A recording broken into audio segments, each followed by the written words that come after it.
The ring was already in the air when he saw her in the doorway. Kang Tae-jun, head of the Kang clan, the man they called the Quiet One, stayed on one knee. He didn't lower the ring. He didn't stand. He simply stopped breathing. Avery Collins, in white silk, turned toward the door. Her smile cracked in half. Jasmine Patterson stepped into the candlelight. Black, beautiful, 8 months pregnant, her hand resting on a belly that belonged to the man on his knees. Cream-tailored dress, wedding rings gone, a leather folder under her arm. She didn't cry. She didn't shout. I came to stop you from turning my son's house into an engagement gift. The dragon tattoo on Tae-jun's neck caught the candlelight. He didn't move. The mistress in the white dress didn't move. The clan boss who orders killings without blinking couldn't open his mouth. Jasmine kept walking. Slow. One hand under the belly, the other on the folder. 8 months of pregnancy alone. Every appointment alone. A nursery built alone. In a Manhattan penthouse, while her husband knelt in the country house he had bought for their unborn child. She placed the folder on the dinner table, beside the ring box. Open it. But what was inside that folder was not what anyone in that room expected. Before starting the story, comment down below where you are watching from and what time it is there. If stories of karma, love, and hidden truths move you, leave a like, be sure to subscribe to the channel, and click join to become a member and help our channel. The onesie was the size of her palm, pale yellow cotton, a small embroidered fox over the chest. Jasmine Patterson held it up to the lamp like a piece of evidence, then folded the sleeves inward and set it on the stack. Her hand drifted to the curve of her belly. 8 months, 32 weeks and 4 days, because someone was always counting, and that someone was her. The nursery wasn't finished. A roller of cream paint sat drying on the windowsill, a strip of unpainted wall still showing the old beige. The crib was assembled, but the mobile lay in its box. The rocking chair waited beside the window, plastic still on the armrests. She had bought every piece of it alone, signed for the delivery alone, paid the assemblers alone, because the man whose name was on the deed had been finding reasons not to be home for almost 3 weeks. She lowered herself into the rocking chair and pressed both hands flat against the side of her stomach, where the baby had been kicking since dawn. "Easy, my love," she whispered. "Mommy's just folding clothes." The phone on the dresser lit up before it rang. Maya. The contact photo was a selfie of the two of them at a brunch 2 summers ago, before any of this. Before Tae-jun, before the boutique on Madison, before a wedding ring and an apartment that overlooked the river, and a man who came home smelling of someone else's perfume. She answered on the second ring. Maya never called at 4 in the afternoon on a Wednesday. Maya was on a pediatric oncology floor on Wednesdays, gloved and gowned, telling parents things no human being should ever have to say.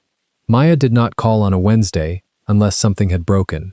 Jas's. Maya's voice was low and careful, the voice she used in the hospital when she was about to deliver a diagnosis. "Are you sitting down?"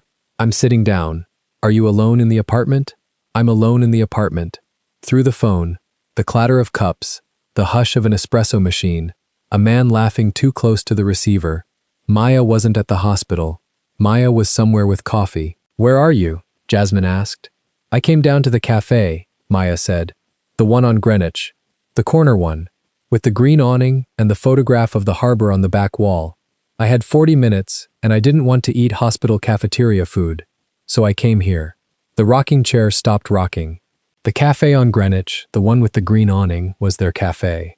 Hers and Tae-jun's. The one where, 3 years ago, he had ordered her a flat white she didn't want, and told her in a steady, almost bored voice that he was going to marry her one day, and she had laughed, and he had not, and 6 months later he had been right. The one where, 4 months ago, 18 weeks into the pregnancy, with both his hands on her belly and his forehead pressed to hers, he had whispered to a baby the size of a mango that he would never, ever, in any life, let anything touch him. "Maya." "I'm sorry, Jas." "Maya, tell me." A breath, then the words came out flat. "He's here, Tae-jun. He came in maybe 15 minutes after I sat down. I heard his laugh first, that quiet one, like he's letting you in on something. I looked up and he was sitting in the corner booth. Your booth. The velvet bench by the window. Maya. There's a woman with him. Maya. Blonde. Tall. White silk something. Manicure. I don't know her. She leaned over, and he leaned over, and Jasa. He kissed her. Slow. like he had done it before, his hand on the back of her neck. In your booth. In the corner where he proposed. I'm so sorry. I wish you hadn't had to hear it from me. Jasmine did not cry. She noticed that first, the not crying. She noticed the weight of the phone against her ear, the late afternoon sun slicing through the half-open blind, the soft kick of the baby pressing back against her left palm, as if he had heard. Are they still there? She said. They're still here. Don't let him see you. He hasn't. I'm in the back. I'm behind the column. Jess, do you want me to come to you? I can leave the hospital. I can call in. I can be at your door in 20 minutes. No. Jasmine's voice was very calm. It surprised her. How calm. Stay. Watch. Tell me when they leave. Tell me which direction they go. Tell me if she gets into a car with him or her own. Tell me if he kisses her at the door or just at the table. Tell me everything you can see without him seeing you. Joss. I'm not crying, Maya. I want you to know that. I am sitting in the nursery I built by myself, with my hand on the son he swore on. And I am not crying. I am writing it down, every detail, because I am going to need it. Okay, Maya whispered. Okay, I'm watching. Stay on the line. I'm staying. Jasmine set the phone face up on the arm of the rocking chair, on speaker, and reached for the next onesie in the basket. White cotton, 3 little embroidered stars across the collar. She held it up to the lamp the way she had held the fox one, sleeves in, bottom up, and laid it on the stack. She folded everything in the basket, one by one, while Maya whispered into the phone every few minutes that he had ordered her another coffee, that his hand was on top of hers on the table, that they looked like people who had been somewhere like this together before. When the basket was empty, Jasmine stood up. The baby shifted hard, a sharp ripple that traveled from her ribs to her hip, and she pressed her palm flat and breathed through it. I know, my love, she said quietly. I know. We're going to be all right. Listen to me. Listen to your mother. We are going to be all right. She walked slowly, hand on the small of her back, out of the nursery and down the long hallway to the bedroom. She knew this apartment the way she knew her own pulse. She opened the top drawer of her dresser and took out a small lacquered box, black with a single pearl inlaid on the lid, a gift from Taejun on their first anniversary. Inside, on velvet, were 2 rings, a single round diamond on a slim platinum band and a thinner platinum band chased with a faint engraved line of plum blossoms, a Kang family tradition. She did not take them off. Not yet. She wanted him to see her take them off. She closed the box and slid the drawer shut. In the kitchen, she poured a glass of water and drank it standing at the counter, looking out across the river at the lights coming up on the far shore. The phone in her hand crackled. They're leaving, Maya said. Together or separate? Together. He's holding the door for her. She's, oh God, Jas, she's looped her arm through his at the elbow like a wife. They're walking toward the corner. There's a black car. The driver got out. It's Marcus. Marcus is driving. The name landed in her chest like a small stone dropped into still water. Marcus Reyes, the head of his security, the man who had stood at the back of their wedding, who had carried her bags into this apartment on the day they moved in, who had once told her, very seriously, to call him before she called anyone else. Marcus was driving. Marcus knew. Thank you, Maya. Joss, what are you going to do? I'm going to fold the rest of the laundry, Jasmine said. I'm going to eat something because the baby needs me to eat something. I'm going to drink water. I'm going to sit in the rocking chair until I am not shaking anymore, and then I am going to wait for him to come home. Jas was. I won't scream, Maya. I know you're not. That's what scares me. I love you. Save a child. I love you. Call me tonight. I will. She set the phone down on the marble counter, face down, and stood for a long moment with both hands braced on the cool stone, breathing through the way her chest wanted to cave in. The baby kicked again. Once, twice. A small, steady answer. She closed her eyes. She had built this. All of it. The boutique consulting firm on Madison, the real estate arm she had spun off 2 years ago and quietly grown into something that managed 9 figures. The apartment with the river view she had decorated alone, the house upstate Taejun had bought in the name of an unborn child and called the boy's first inheritance. She had survived the first trimester alone in airports, the second alone at appointments, the third alone in a half-painted nursery. She had stood next to a man who carried the weight of a name like Kang on his shoulders, and she had not once, made herself smaller, so that he could feel larger. And somewhere in there, in the not asking and the not needing and the not being smaller, she had given him the room to find a woman who would. She opened her eyes. The river was black now. The lights were on across the water. She walked back to the nursery. She turned on the small lamp by the rocking chair.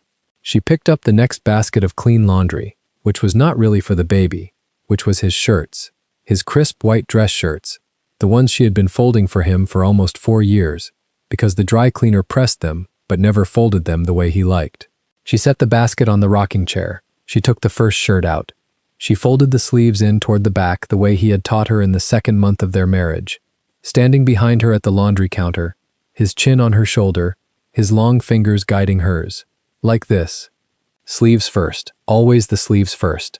A man can forgive a wrinkle in the front, never in the sleeve. She folded the sleeves in.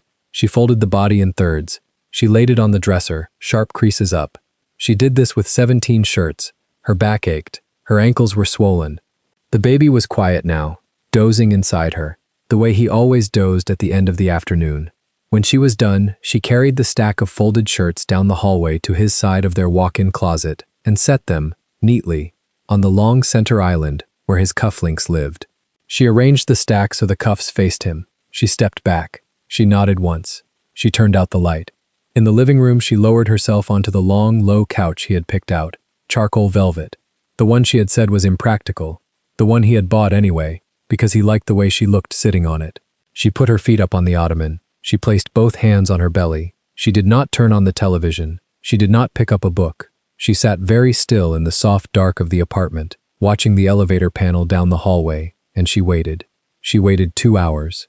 The baby woke up around 9 and pushed a small heel against her ribcage in a steady, persistent rhythm, and she sang to him under her breath, an old song her grandmother had sung to her, about a river that knew where it was going, even when the rain was loud.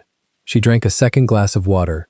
She ate a small bowl of rice and steamed vegetables she had made for herself the night before, because the baby needed her to eat, and because she wanted her hands to have done something other than tremble. At 10:20, the elevator chimed in the private vestibule. She heard the soft hush of the doors, the precise click of a single pair of polished Oxfords on the marble, the small pause where he always stopped to set his keys in the lacquered tray by the entry. She heard the slide of his coat off his shoulders, the muted scrape of a wooden hanger, the quiet closing of the closet door. She heard him walk down the hall and into the living room before he saw her, because she had not turned on the lamp. Jasmine. His voice in the dark was the voice she had fallen asleep to for almost 4 years. Low, even, faintly amused. You're sitting in the dark. I am. He found the brass switch on the wall and turned on the single tall lamp behind the couch. The light pooled around her, warm and yellow, falling across the curve of her belly under the soft drape of the cream maternity dress she was wearing, across the bare ring finger of her left hand resting on top of it. He had not seen the bare finger yet. He was still removing his cufflinks, sliding them off into his palm, glancing around the room the way he always did when he came home, his security scan, his soldier's habit, before his eyes finally settled on her face. "Are you all right?" he said. He said it the way he always said it, with the same small, concerned tilt of his head, with the same low warmth in his voice, with the same precise way of moving toward her, 3 steady steps, lowering himself to a crouch beside the couch so that his face was below hers, his hand reaching out to cover the back of her hand on her belly. The dragon tattoo on the right side of his neck shifted under his collar as he tilted his head. The plain platinum band on his left ring finger caught the lamplight. He had washed, she could tell, the faint smell of his cedar soap on his hands. Under it, almost nothing. A careful man, a man who had stopped on the way home for a reason. "Where were you?" she said. "With my brother. The shipping contract from Busan came in. We had to go through the clauses." "Which brother?" "Min Jun, the Busan side. You don't know him well." "I've met him twice. He's been in Seoul for 6 months. His wife had the baby in March. You sent flowers from both of us. I picked them out." A pause. Brief. Almost imperceptible. The kind of pause that a man as careful as Kang Tae-jun almost never allowed himself.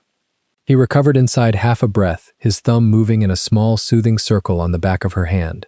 "His cousin, then." "I misspoke. Long day. The other Min Jun. The lawyer. Tae-jun." Don't." He looked up at her. His dark, narrow eyes did not blink. They almost never blinked. He waited. The way he waited in negotiations, the way he waited across a table from a man he was about to break, very still, very patient, letting the silence do the work for him. She did not let it. "I know where you were," she said. "I know which booth. I know what you ordered her. I know Marcus drove. I know you kissed her with your hand on the back of her neck, the way you used to kiss me before you stopped kissing me. I have been sitting here for 6 hours, on the couch you bought me, with your son inside my body, deciding what I would say when you walked through that door. So I am going to ask you one time, Taijun. Choose your answer carefully." His thumb stopped moving on the back of her hand. "Were you with her?" He did not move. He did not breathe. For a long second. The lamp picked out the small muscle along his jaw, the one that always tightened a fraction of a second before he was about to lie. She had learned that muscle. She had studied it the way she studied a balance sheet, line by line, looking for the small wrong number that gave the whole document away. The muscle tightened now. He inhaled to speak. "Choose carefully," she said quietly. He let the breath out. "It isn't what you think," he said. The lamp behind her hummed faintly. The river outside the window was a long black ribbon under a low ceiling of city light. Somewhere below them, 23 floors below, a siren rose and faded along the West Side Highway. Jasmine did not look away from his face. "That is the sentence," she said softly, "that every woman in the history of the world has been told the night her marriage ended. It isn't what you think. I want you to know that you just said the most boring sentence in the English language. I expected better from you, Taejun. I really did." He lowered his eyes. Not in shame, in calculation. She had seen him do this 100 times across boardroom tables. He was reordering the chess pieces inside his head, working out which version of the truth would cost him the least. "Avery is a client," he said. "Avery. That's her name. You volunteered her name. I didn't ask for her name. I would have made you say it. You gave it to me." She breathed in slowly through her nose, feeling the baby press up under her ribs, and let it out. "Keep going. A client of what?" "The fund. The Hudson Valley side. Her family is a depositor. And you kiss your depositors in our cafe." "Jasmine? In our booth, Taejun? Your hand on the back of her neck. Marcus driving the car. Marcus who carried my bags into this apartment. Marcus who told me to call him before I called anyone." Her voice did not rise. It went, if anything, quieter. "You did not just betray me. You let other people watch you do it. You let your driver watch you do it. You let your security team know before you let me know. There is a man on your payroll tonight who pities me. Do you understand what you have done?" He stood up. Slowly. He did not look at her as he stood. He walked 3 steps to the long window and stopped with his back to her, his hands loose at his sides. His reflection ghosted faintly in the dark glass. The dragon tattoo climbed his neck like a small black wound. "It is not as simple as you are making it," he said. "It is exactly as simple as I am making it. You have not been," he began, and then he stopped, and then he began again, and she heard him choose the word the way a man chooses a knife. "You have not been easy to come home to, Jasmine. For months. You are tired. You are large. You are in pain. You snap. You ask me where I have been, before I have set down my keys. You measure me, every night. Like I am a balance sheet. A man cannot live inside a balance sheet." She closed her eyes for 1 second. Only one. Then she opened them. "Say that again. You heard me. Say it again. Slowly. Because I want to be very sure I am hearing the man I married blame his pregnant wife for the fact that he chose to put his mouth on a stranger." "I am saying," he said, turning now to face her, and his face in the lamplight was the face she had married. The sharp jaw, the dark intense eyes, the precise mouth. And there was no shame in it, only a careful patient cruelty, that there is a kind of woman a man can rest beside. And there is a kind of woman a man has to stand at attention beside. You used to be the first. You decided, somewhere around the 4th month, to become the second. I did not ask for that." She placed both hands on the arm of the couch and pushed herself up. It took her 3 small breaths to do it. He did not move to help her. She did not want him to. She rose to her full height, one hand at the small of her back, the other resting on the high curve of her belly, and she walked the 4 steps that separated them until she was close enough to see the small black pupil at the center of his dark eye. "You cheated," she said, "because you were too weak to stand next to a woman who wasn't begging." His jaw tightened. The muscle she had learned. "You wanted a woman who would make you feel large by being small. You wanted a woman who would ask you where you had been, so that you could decide whether to answer. You wanted a woman who would shrink when you walked into a room so that the room would feel bigger around you. I have never been that woman. I was never going to be that woman. You knew the day you sat down across from me in that cafe and ordered me a flat white I did not want. You knew. And tonight, in the same booth, with the same mouth, you went looking for the opposite of me, because the opposite of me is easier to be a husband to. Jasmine, I am not finished. He did not speak. You did not fall in love, she said. Men like you do not fall in love. You found a softer mirror. You found a woman who will reflect you back at the size you wish you were. And you put your mouth on her in the corner of the room where you swore on this child. And you did it knowing that there was a chance someone we know would see. Because some part of you wanted to be caught. Because the only thing harder than being married to me has been figuring out how to leave me. So I am going to make it easy for you. She lifted her left hand. He looked at it. She watched him register, for the first time, that the rings were not on it. His eyes flicked, fast, toward the lacquered tray by the entry, then back to her hand, then back to her face. They're in the drawer, she said. I took them off 2 hours ago. I wanted you to see me take them off. I changed my mind. I do not need you to watch. I need you to know that they are off, and that they are staying off, and that the next time you see them they will be in an envelope on a lawyer's desk. Jasmine, do not do this tonight. I am not doing it tonight. You did it this afternoon. I am only telling you what you did. You are 8 months pregnant. I am aware. The baby, she said, is the only reason I am still standing in this room talking to you, instead of having Marcus drive you to a hotel. Because I will not bring a child into a home where his mother is screaming. So I am not screaming. Do you hear me not screaming, Taejun? Do you hear how quiet this is? His hand came up, slowly, like he meant to touch her face. She did not flinch. She did not step back. She simply looked at the hand, and then at his face, and the hand stopped in the air between them and lowered itself. Go, she said. Jasmine, leave your key on the tray by the door. Tell Marcus to wait downstairs. Go to whatever hotel you go to. Do not go to her. Not tonight. Give me that one mercy. Tomorrow you can do whatever you want. He stood very still. For the first time in 4 years, she saw a small uncertainty move across his face, the way wind moves across deep water. There and gone. This is not the end, he said. It is the end of the part where I held the door open, she said. What comes next is yours to decide. But you will decide it from outside this apartment. Go. He went. He did not pack the small bag. He did not pack anything. He walked, very straight, down the hallway. He stopped at the lacquered tray. He set his key beside the bowl, not in it. He picked up his coat. He put it on the way he put on everything, with precision, with care, sleeves first, collar smoothed. He turned at the door.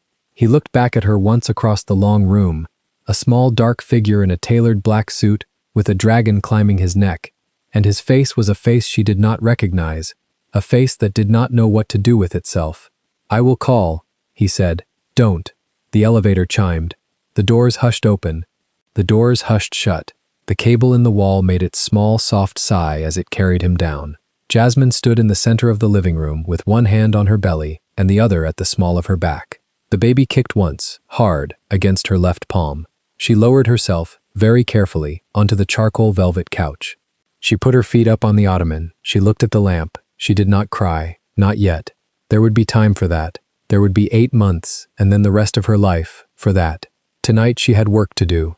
She picked up her phone, opened a new note, and titled it in steady capitals. Every detail. She began to type. The cafe, the booth, the hand on the back of the neck, the driver, the cousin who did not exist, the sentence about a man who could not live inside a balance sheet. She typed until the city outside had gone the soft deep blue that comes an hour before dawn. Then she set the phone down, rested her hand on the place where her son was sleeping, and said, very softly, into the dark of the apartment that was now only hers, It's just us, my love. From here on, it's just us. The elevator chimed at 11 minutes past 10 that night, and Jasmine Patterson heard it the way a soldier hears a rifle bolt slide home. She was already in the living room. She had been in the living room for almost 4 hours, sitting in the single armchair that faced the front door, the cream maternity dress smoothed over her knees, one hand resting on the high curve of her belly, the other flat on the leather armrest. The only light in the penthouse was a tall floor lamp behind her shoulder, angled low, so that the rest of the apartment stood in soft brown shadow, and only her armchair and the entry foyer were lit. She had planned that. She had planned all of it. She had eaten. She had drunk water. She had taken her vitamins. She had brushed her teeth and put cream on her hands and rebraided the front of her hair so the curls fell clean over her right shoulder. She had folded the last of the laundry.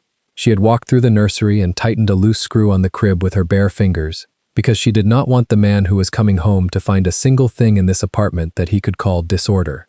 She wanted the dignity to belong to the room before he stepped into it. The elevator doors opened, the soft scrape of polished Oxfords on marble, the faint click of a keycard landing in the porcelain dish on the foyer console, the whisper of a black silk tie being loosened by one finger. Kang Tae-jun walked into his own home the way a man walks into a hotel room he is paying too much for, distracted, half checking his phone, the tailored jet black three-piece suit still perfect at the shoulders, the white shirt still crisp at the collar, the dragon tattoo coiled up the right side of his neck, catching the lamplight like wet ink. He looked up and saw her, and for a fraction of a second, before the composure clicked back into place, his face did something it almost never did in public. It hesitated. "You're still awake," he said. "Sit down, Tae-jun." He did not sit. He slid the phone into the inside pocket of his jacket, walked 4 steps into the living room, and stopped on the far side of the low marble table that separated them. He glanced at the lamp. He glanced at the empty glass of water beside her armchair. He glanced at her left hand on the armrest and saw that the platinum wedding band and the diamond eternity ring were not on her finger. His jaw moved once. Then it stopped moving. "What is this?" he said. It was not a question. "Sit down." He sat. He chose the long charcoal sofa across from her, and he sat the way he had been raised to sit, knees apart at exactly the angle of authority, spine straight, both hands flat on his thighs. He did not lean back. He did not cross his legs. He waited. She let the silence stretch for 9 full seconds. She had counted them in her head on the way to 10 and stopped at 9, because 9 was the number of months their son had been growing inside her, the months he had not been counting. "Maya was at the cafe tonight," she said. Her voice was low. It was steady. It did not climb. "The one on Mott Street, the corner booth. The one where you ordered me black sesame ice cream the night I told you I was pregnant. You remember the booth, Tae-jun, because you sat in it again tonight, with a blonde woman in a cream coat, and you kissed her." He did not move. She watched his hands. She watched the long, elegant fingers spread very slightly on the charcoal wool of his trousers, then stop. That was the only thing in his body that betrayed him, and it betrayed him for half a second, and then it stopped. "Maya is mistaken," he said. "Maya is a pediatric oncologist," Jasmine said. "She watches dying children breathe for a living. She does not get faces wrong." It was a business meeting. "In the booth where you swore loyalty to your son, Jasmine. In the booth. Tae-jun, the booth. You chose the booth." He exhaled through his nose. He looked down at the marble table. He looked at the small ceramic bowl in the center of it, the one she had bought in Insadong on their honeymoon, and for one strange instant, she thought he was going to pick it up. He did not pick it up. He laid his hands flat on his knees again, and he said, in the careful low voice he used when he was about to lie to someone he could not afford to lose, "You are 8 months pregnant. You haven't been sleeping. Your hormones are, doing things to your perception that, don't you dare, Jasmine, don't you dare put this on my body." She did not raise her voice, she lowered it. The lowering was worse than a shout, and she felt him register the difference.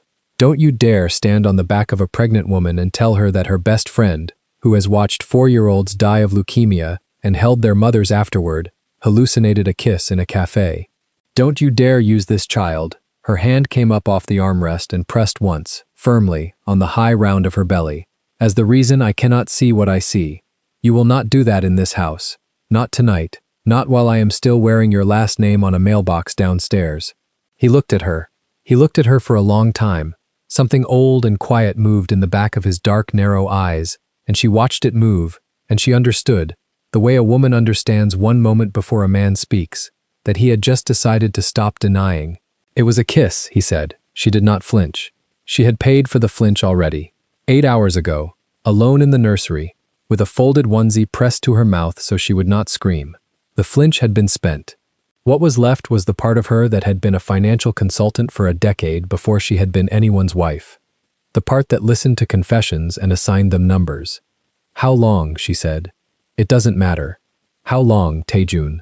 "4 months." She nodded once. She did not say anything. She let the number sit in the air between them, in the quiet lamplit room, and she let him hear what 4 months actually sounded like out loud, in a house where she had been folding onesies and choosing crib paint and learning to breathe through Braxton Hicks contractions while standing at a kitchen counter, alone. 4 months, she said finally. So she was there at the 20-week scan. Jasmine.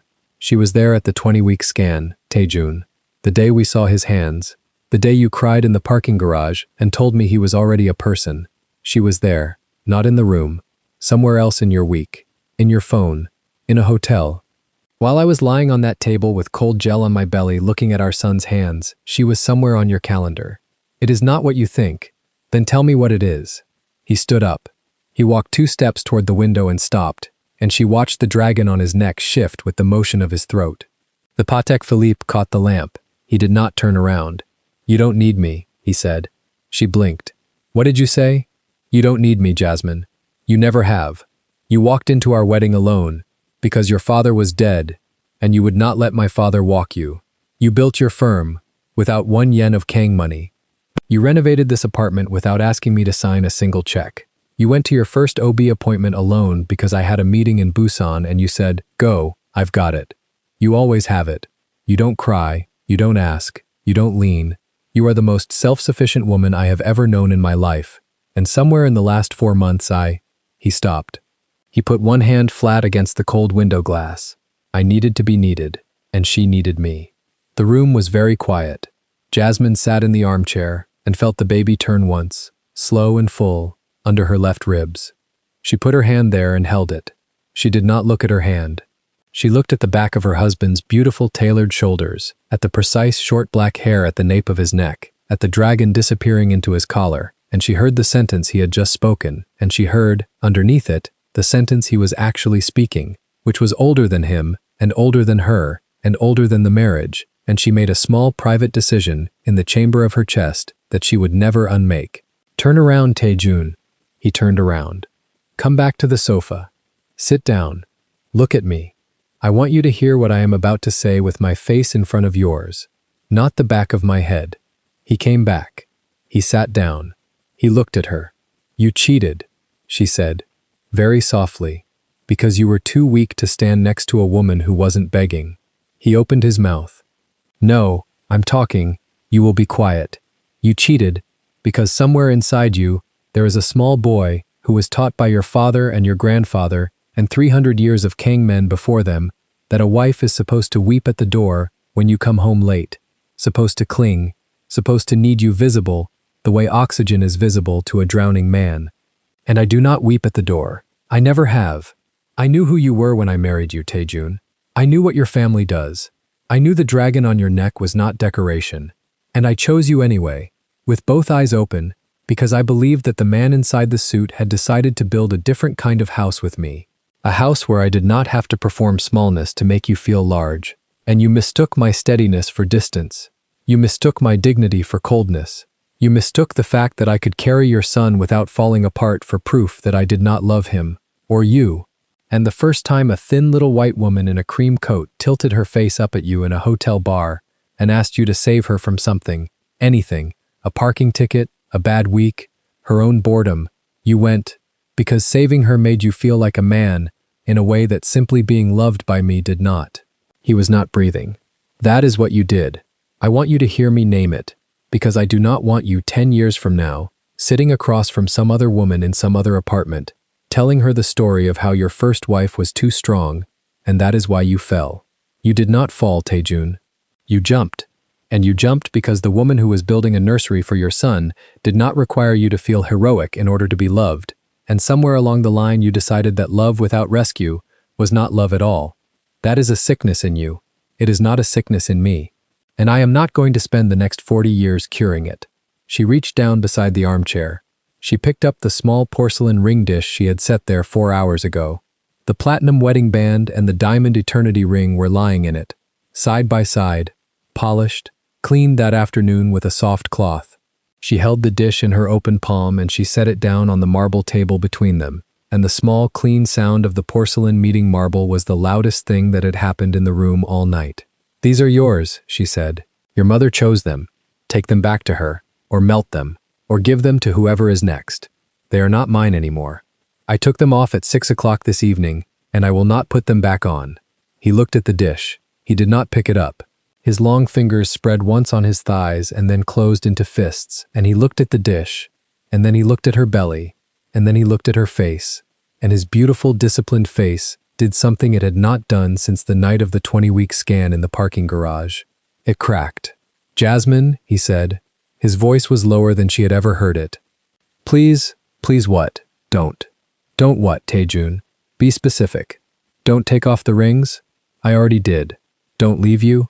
I haven't said that word yet, although I am about to. Don't raise this child without you?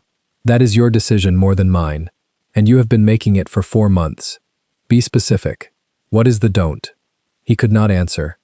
She watched him not answer, and she watched the dragon on the right side of his neck rise and fall with the unsteady motion of his breathing, and she felt, very quietly, a single hot tear slide down the side of her own nose and land on the cream fabric over her thigh, and she did not lift her hand to wipe it, because she would not give him the gesture. She let it dry where it fell. "You are going to leave this apartment tonight," she said. "You are going to take a bag. You are going to go to the suite at the Mandarin, or to the house in the Hudson Valley, or to wherever she is, I do not care which. You are going to call your sister in the morning and tell her what you did, in your own voice, with your own mouth, because if I have to tell Seoyeon what happened in this room tonight, she will hear it from a woman who is no longer a Kang, and that is not the version of the story your family deserves. You are going to instruct Marcus that no one from the Kang household sets foot in this building without my written permission, including you. You are going to keep paying for this apartment, because you bought it for your son and your son still lives in it, but you will not enter it again unless I open the door from the inside. Is any of that unclear? Jasmine. Is any of that unclear, Taejun? No. Good. She set her hand back on the curve of her belly. She felt the baby move again, smaller this time, a slow press of a heel just under her navel, and she breathed through it. There is one more thing. Look at me. He looked at her. Our son is going to be born in 4 weeks, maybe 5. The doctor said any day after 37. When he comes, you will be told. You will be told by Edward Bennett, by phone, with the date and the hospital and the time he was born and the weight and the length and whether he was healthy. You will not be in the room. You will not be in the hallway. You will not be in the building.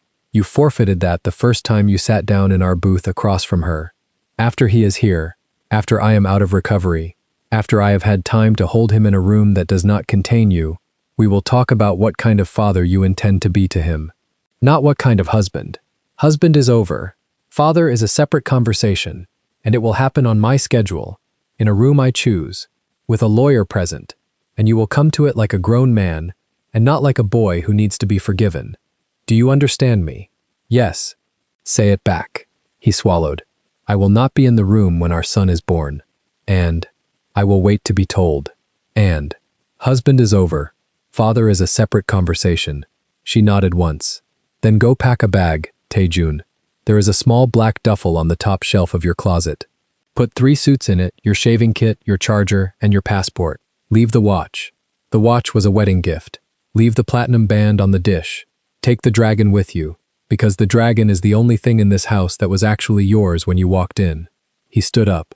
He stood up slowly, the way a man stands up after a long illness, and he looked down at her in the armchair, at the cream maternity dress smoothed over her knees, at the high, luminous curve of her belly under her steady hand, at the small, clean, wet track of the single tear on her cheek that she had not wiped, and he opened his mouth to say something, and then he closed it. He turned and walked across the marble floor toward the bedroom. The polished Oxfords made the same soft sound they had made coming in. The dragon on the back of his neck disappeared into the dark of the hallway. She sat in the armchair and waited. She did not move. She did not get up to follow him. She did not get up to make tea or to check her phone, or to walk to the window to see the lights of the city she had built her firm in. She sat in the lamplit chair with her hand on her son, and she waited the 11 minutes it took for the man she had married to come back into the living room carrying a small black duffel bag with his initials embossed on the side, in dull silver, KTJ, the bag she had bought him for their first anniversary. He stopped in the foyer. He did not turn around. "Jasmine, don't. I love you." She closed her eyes. She closed them for 2 full seconds, and she felt the baby press once against her ribs, and she opened them again. "That is the most expensive sentence you have ever said in your life, Taejun. Don't say it in this apartment again, until you can afford it." She heard the front door open. She heard it close. She heard the soft mechanical hum of the private elevator carrying him down 42 floors to the underground garage, where Marcus Reyes was waiting in a black SUV he did not yet know was about to be reassigned. She heard the elevator stop. She heard the building exhale. Then she sat in the armchair in the silent lamplit penthouse, and she let herself cry for exactly the length of one song, a song she did not put on, a song she counted out in her own head, the lullaby her grandmother in Charleston used to hum over her crib when she was small and frightened, and her mother was working a 3rd shift at the hospital. She counted the verses, she counted the chorus. She let the tears come down her face freely, and she did not wipe them, and she did not make a sound, because the apartment was a recording studio of her own grief now, and she did not want to give the walls anything they could play back to her later. When the song was over, she stood up. She walked to the marble table. She picked up the small porcelain dish with the platinum band and the diamond eternity ring inside it, and she carried it down the hallway, past the master bedroom whose closet door was still standing open from his packing, past the half-open door of the nursery with the soft white nightlight glowing inside, and into the small office at the end of the hall that she had been using as her own. She opened the 2nd drawer of the desk. She set the dish carefully inside, on top of a flat blue file folder marked, in her own hand, in black ink, Bennett, Contingency. She closed the drawer. She turned the small brass key. She put the key in the pocket of her dress. She walked back to the nursery. She turned on the soft amber lamp on the dresser. She stood for a moment in the center of the room and looked at it, at the half-finished mural of a quiet mountain on the long wall, at the white crib with its tightened screw, at the rocking chair with the cream throw folded over the arm, at the small stack of newborn onesies on the changing table, the one she had been folding when Maya called, still folded, still waiting. She walked to the changing table. She picked up the top onesie. It was the soft white one with the pale yellow sun stitched on the chest. She held it against her belly, and she breathed. "Okay, baby," she said. "Okay? It's just us. We are going to be okay. Mama is here. Mama is going to be here every single day. I am not going to lie to you about him, and I am not going to make him into a villain, and I am not going to wait for him to come back. We are going to live, you and me. We are going to live big and clean and honest, and we are not going to be small for anybody, ever. Do you hear me? Not for him, not for his family, not for anyone." She felt the baby move under her hand, slow and full, a long stretching roll that pushed her palm out and held it there for almost 3 seconds before settling. She laughed once, very softly, through the wet on her face. "Yeah," she said. "I felt that. I hear you. Okay." She folded the onesie. She set it back on the stack. She walked to the rocking chair and she sat down in it carefully, lowering herself with both hands on the wide curved arms, and she rocked, slowly, in the soft amber light of the nursery she had built alone, for the son she was going to raise alone, in the apartment that was now, finally and completely, only hers. And outside the window, 42 floors below, the black SUV pulled out of the underground garage and turned north toward the Hudson Valley, carrying a man, in a tailored jet black suit, with a dragon on his neck, and a small duffel bag on the seat beside him, and he did not look back at the building, because he could not bear to count the lit windows and try to guess which one she was sitting in. He looked straight ahead at the river. He did not say a word to the driver, and somewhere in the dark of the back seat, his long, elegant hand opened and closed, on the empty place on his left ring finger, where his platinum band had been 36 minutes earlier. It would never be there again. Not in that car, not on that finger, not in that marriage. 42 floors above the river, in a nursery lit by a single amber lamp, a pregnant woman in a cream dress kept rocking slowly in a wooden chair, one hand on her belly, the other resting open and empty on the wide curved arm, and she hummed the lullaby her grandmother used to hum, very quietly, only for her son, and she did not stop until he had settled completely under her ribs and the apartment around her was finally, fully, irreversibly silent. The car came up the long gravel drive a little after 7 in the evening, headlights cutting a slow tunnel through the hedges, and Maya kept both hands on the wheel because the woman beside her had not spoken in 90 miles. Jasmine sat very straight in the passenger seat, the seatbelt routed carefully under the curve of her belly, the soft leather document bag balanced on her knees, the folder inside it labeled in Edward Bennett's precise handwriting. The cream maternity dress had not creased. The low heel was buckled neat against her ankle. The light blazer lay folded across her lap because the heater inside the car was warm enough and she did not want to sweat through the silk before she walked into that house. Maya glanced sideways. "Tell me again what you want me to do." "Stay in the car." "Jasmine, stay in the car, Maya. If I'm not out in 20 minutes, you call Bennett. If I'm not out in 30, you call the hospital. You do not come in, you do not knock. You do not let security in this driveway pretend they don't see you. And if he loses his mind, he won't lose his mind in front of her. He's too proud." The gravel ended at a circle of pale stone in front of the country house. 2 black SUVs were already parked along the inner curve, polished, silent. The kind of cars that belonged to Marcus Reyes's detail. A single guard stood at the corner of the portico, hands clasped low, earpiece glinting behind his right ear. He recognized the car before he recognized the woman inside it. His face shifted, just once, and then locked closed. Jasmine breathed in through her nose, slow, all the way down into the place behind her ribs, where her son had been sleeping for the last 40 minutes. She pressed her palm flat against the side of the belly, and the baby pushed back, one small, definite shove, as if to say he was listening. "Okay," she said, mostly to him. "We go in calm." Maya killed the engine. The clock on the dash read 7:14. The country house rose 2 stories of warm fieldstone and dark cedar against a darker sky. The kind of house that had been photographed for a magazine before the trust paperwork was even dry. Tae-Jun had bought it the week after the second ultrasound. He had stood on this porch with a builder's drawing rolled under his arm, and he had said, in front of Jasmine and Bennett and a notary, that the deed was being placed in a protected trust for the unborn child. Untouchable, inviolable. His only act as a father he had ever sworn out loud. Tonight, every window on the ground floor was lit warm gold. Jasmine could see, through the tall left window of the dining room, the shape of a long table draped in white linen, candles in low silver holders, a bottle in an ice bucket. 2 place settings only.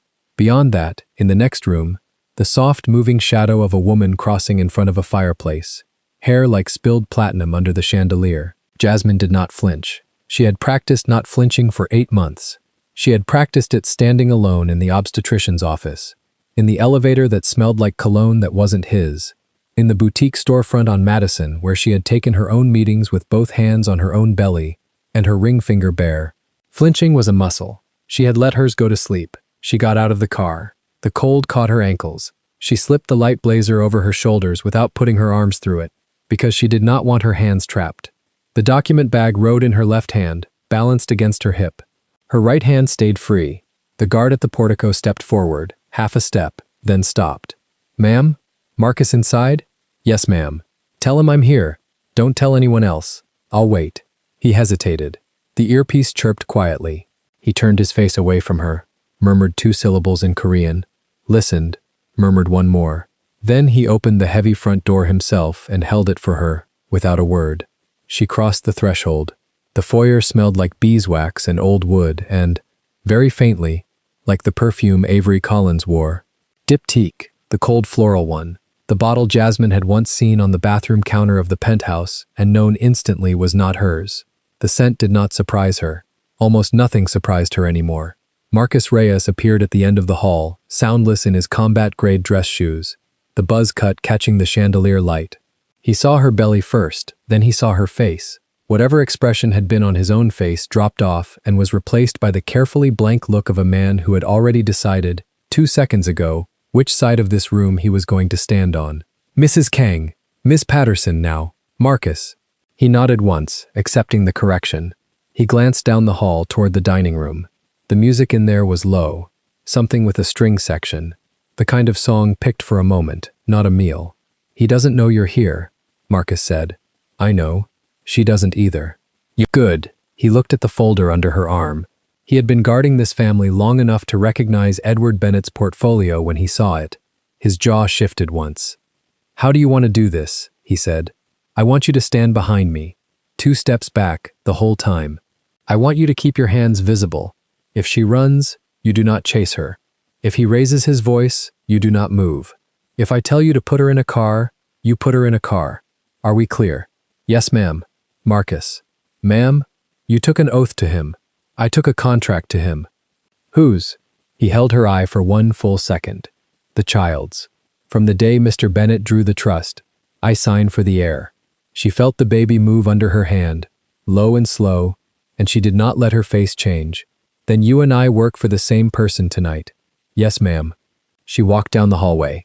He fell in 2 steps behind her, exactly as instructed, hands visible, the earpiece dark. The polished floor reflected the candlelight up into her dress in soft moving stripes. Somewhere in the house, an ice cube cracked in a bucket. The dining room doors stood open. She stopped just outside the frame, in the half shadow of the hall, and she looked. The table was set for 2. White linen, low silver candles, a bottle of champagne sweating in its bucket, a plate of something Jasmine could not see clearly, because the centerpiece was not flowers. It was a small flat velvet box, closed. Avery Collins stood near the head of the table, half turned toward the doorway she had not yet noticed. White silk slip dress, bias cut, the hem brushing her ankles. The dress was deliberately bridal. Anyone who had ever been to a wedding would have read it instantly. The diamond studs in her ears caught the candle.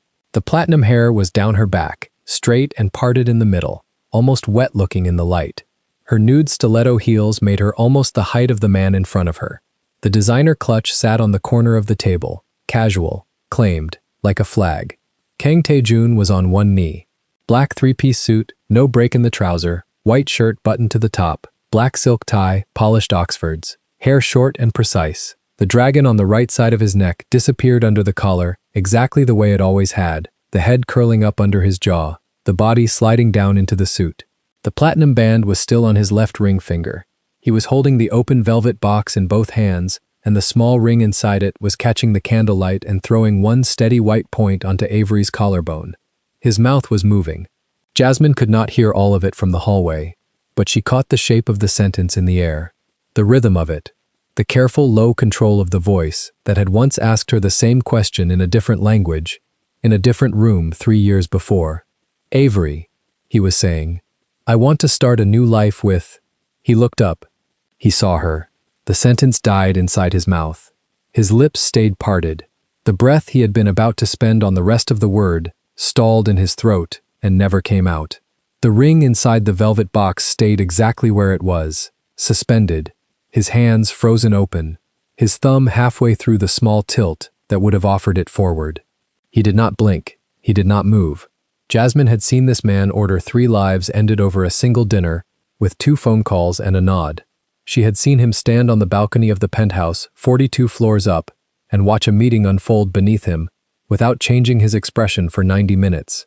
She had once watched him, in a back room of a restaurant in Flushing, listen to a much older Korean man scream at him in 2 languages for almost an hour and answer with one single sentence so quiet the room had gone cold. The man across the table had apologized within the week. Tae-jun had not raised his voice in 3 years. He raised nothing now. He simply froze. Avery felt the change in the room before she understood it. Her smile, which had been carefully arranged the way the dress had been arranged, faltered at the corner. Her head turned, slowly, toward whatever Tae-jun was looking at. Her eyes moved across the doorway. They found Jasmine. They found the belly first, then the face, then the folder. Avery did not scream. She did not laugh. She did one tiny thing with her mouth. A single small downward pull at one corner. The kind of expression a woman makes when the price of something has just gone up and she has not yet decided whether she can still afford it. The diamond studs in her ears glittered. She straightened her spine the way a woman straightens her spine when she has been caught and intends to brazen through. "Jasmine, don't." The single word was so low and so flat that the candle flames on the table did not even bend. Avery's mouth closed. Jasmine stepped into the dining room. Marcus came 2 steps behind, exactly as instructed, hands clasped loose in front of him, the earpiece dark. He did not look at Tae-jun. He looked at Avery. He kept looking at Avery. His weight settled half forward over the balls of his feet, The way a man settles when he has already chosen who, in this room, he will move toward first, if anyone moves at all. Taejun was still on one knee. Watch twos, Jasmine walked past him without looking down. The hem of the cream maternity dress brushed the side of his polished Oxford and did not pause. She walked to the head of the table, set the soft leather document bag on the white linen beside the velvet box, and the champagne bucket, and the small flat object that was supposed to have been a ring. She did not sit. She set her left hand on the back of the chair, just to take some of the standing weight off her lower back, and she rested her right hand under the curve of her belly, the way she had rested it for 8 months. The baby moved once, low, definite, on her side. "Get up," she said. Taejong got up. The ring box snapped shut between his hands in one small dry sound. He did not put it down. He stood as if the floor had been unreliable, and he was not sure yet whether it would hold. The dragon on his neck rose and fell with one breath. He did not look at Avery. He looked at Jasmine. He looked at her belly. He looked at her empty ring finger. He looked, finally, at her eyes. And whatever he found there made his shoulders, for the first time since she had met him, drop 1 full inch. "Jasmine," he said. "I'm not here for you," she said. He flinched. She watched it. It happened only in his mouth, a single small contraction at the corner that he caught and shut down in less than half a second. But she saw it because she had spent 3 years of her life learning to read that mouth, and she had been studying it from a distance, with no warmth in her hands, for 8 months. "Then why are you here?" "I came," Jasmine said, "to stop you from turning my son's house into an engagement gift." She let the sentence sit in the air. The candle flames did not move. Avery, very slowly, set the fingertips of her right hand on the edge of the table, the way a person steadies herself on a railing. 8 months of pregnancy, Jasmine said. Her voice did not rise. It walked, 1 foot in front of the other, perfectly even, down a corridor she had measured. Pain every day, the kind that wakes you up at 4 in the morning and you cannot find a position. Swelling in the ankles so bad, I cut the back of one shoe to walk into a meeting. 2 scares in the first trimester that I drove myself to the emergency room for. Every appointment without you. Every ultrasound without you. The 18-week scan where they told me he was a boy, I held that printout in my hand in a hallway for 40 minutes before I could call Maya, because there was no one else to call. The crib I built alone. The paint I rolled alone on a ladder I should not have been on. The lullaby I have been humming to him at night, alone, in a room you have not walked into since February. Avery's eyes flicked sideways to Taejun. He did not look at her. "And you," Jasmine said. And now her eyes moved, deliberate, slow, to the woman in the white silk slip dress at the other end of the table. "You I will get to in a minute. Sit down." Avery did not sit. She did not move. The clutch on the corner of the table caught the candlelight along its gold clasp. I said sit down. Marcus took 1 step, just one. His combat-grade dress shoe made no sound on the rug. Avery looked at him. Avery sat down. Jasmine turned back to Taejun. He was still standing. The velvet box was still closed in his left hand. The platinum band was still on his ring finger. The dragon on his neck was very still. His pupils, in the candlelight, had gone wide and dark and slightly wet at the lower rim, and the muscle at the corner of his jaw was working in one small, repeated pulse he could not stop. "You bought this house," Jasmine said, the week after the second ultrasound. "You stood on that porch. You told Edward Bennett, in front of me, in front of a notary, on a Tuesday morning, that this property was being placed in a protected trust for our son. That nothing, in your life, in your business, in your family, in your bed, would ever touch it. That this house was his. Do you remember saying that?" He nodded once. He did not speak. "Say it." "I remember." Louder. "I remember. Now look at this table." She did not raise her hand. She did not gesture. She let her eyes do the work. He followed them. White linen, candles, champagne, velvet box. A woman in a wedding white slip dress with her name not yet on anything but her hair already laid across her back like she lived here. 6 hours ago, Jasmine said, Edward Bennett called me. Someone filed paperwork this morning to transfer the deed of this house out of our son's trust and into the personal name of Avery Collins. The paperwork was prepared in a private office by a junior attorney with no public association to your family. It was scheduled to be signed tonight, here, in this room, probably after the dessert. Taejun's eyes moved, slowly, to Avery. Avery did not look up. She was looking at the velvet box still in his hand. I have the filing in this bag, Jasmine said. I have her name on it. I have the routing of the document through 3 shell entities I traced this afternoon, with 2 analysts and a forensic accountant in my conference room, while I should have been at a 36-week appointment. I have, also, a separate file you and I will discuss later, regarding the financial position of the Collins family, which I will save for when there are fewer candles in the room. But the deed, Taejun, the deed is what I came for. The velvet box in his hand made one very small click. His grip had tightened. The hinge had not opened. It was just the wood of his thumb against the velvet. You were going to propose, Jasmine said. In the house, you swore to a notary belonged to a child who has not been born yet. You were going to put a ring on the finger of a woman who has been moving, on paper, to take that house out of his name. You were going to sleep here tonight on linens she chose, in a bed she had delivered, in a property you promised, on a Tuesday morning in October, to my son. She let one beat pass. Tell me I'm wrong. He did not. Tell me you didn't know. His mouth opened. She watched it. She watched him decide, in real time, between 3 sentences, and she watched him reject all 3. I didn't know, he said. About the deed. About the deed. About the rest. He closed his mouth. He did not answer. Look at me, Taejun. He looked at her. I do not need you to grovel. I do not want it. If you go down on that knee again, in this room, in this house, in front of me, I will walk out of this door tonight, and you will read about your son's birth, in a letter from a law firm. Do you understand me? I understand. You stood up too late, she said. But you stood up. We will see what that means in the morning. She turned her body, carefully, so that she was facing Avery directly, the baby pressed sideways under her hand. She breathed through it. Avery. Avery looked up. The careful arrangement of her face had begun, very slightly, to come apart. 2 small red points had appeared high on her cheekbones, under the polished pale skin. Her nude stiletto, under the table, was tapping once a second against the leg of the chair, a small, involuntary metronome she did not know she was doing. You are going to stand up, Jasmine said. You are going to leave that clutch on the table. You are going to pick up nothing else in this house.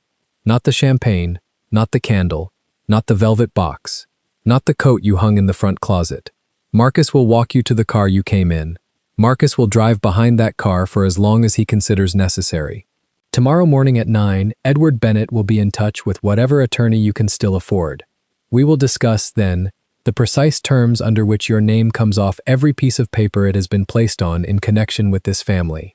We will also discuss the fund out of Greenwich that has been quietly purchasing your father's debt since the spring. I think you and I both know which fund I am referring to. Do you? Avery's mouth opened. No sound came out. Do you? Yes. Good. Stand up. Avery stood up. The white silk slip dress fell down her body in one clean line. Up close, in the candlelight, with the bridal cut of it suddenly very visible against the dark wood of the dining room, the dress looked less like a dress and more like a costume that had failed. She did not look at Taejun. She looked at the table. She looked at the velvet box still in his hand. She looked, last, at Jasmine's belly, and something passed across her face that was almost an expression, almost a feeling, and then it was gone and replaced by the cold blue-gray of her eyes going perfectly flat. You're making a mistake, Avery said. I'm not the one on my knees in someone else's house, Jasmine said. Marcus took one step forward. Avery walked past Taejun without touching him. Her stilettos sounded once each on the polished floor, and then onto the rug, and then once each on the polished floor again. She did not pick up the clutch. She did not pick up the coat. Marcus opened the dining room door for her and followed her out, 2 steps back, hands visible, exactly as he had been told.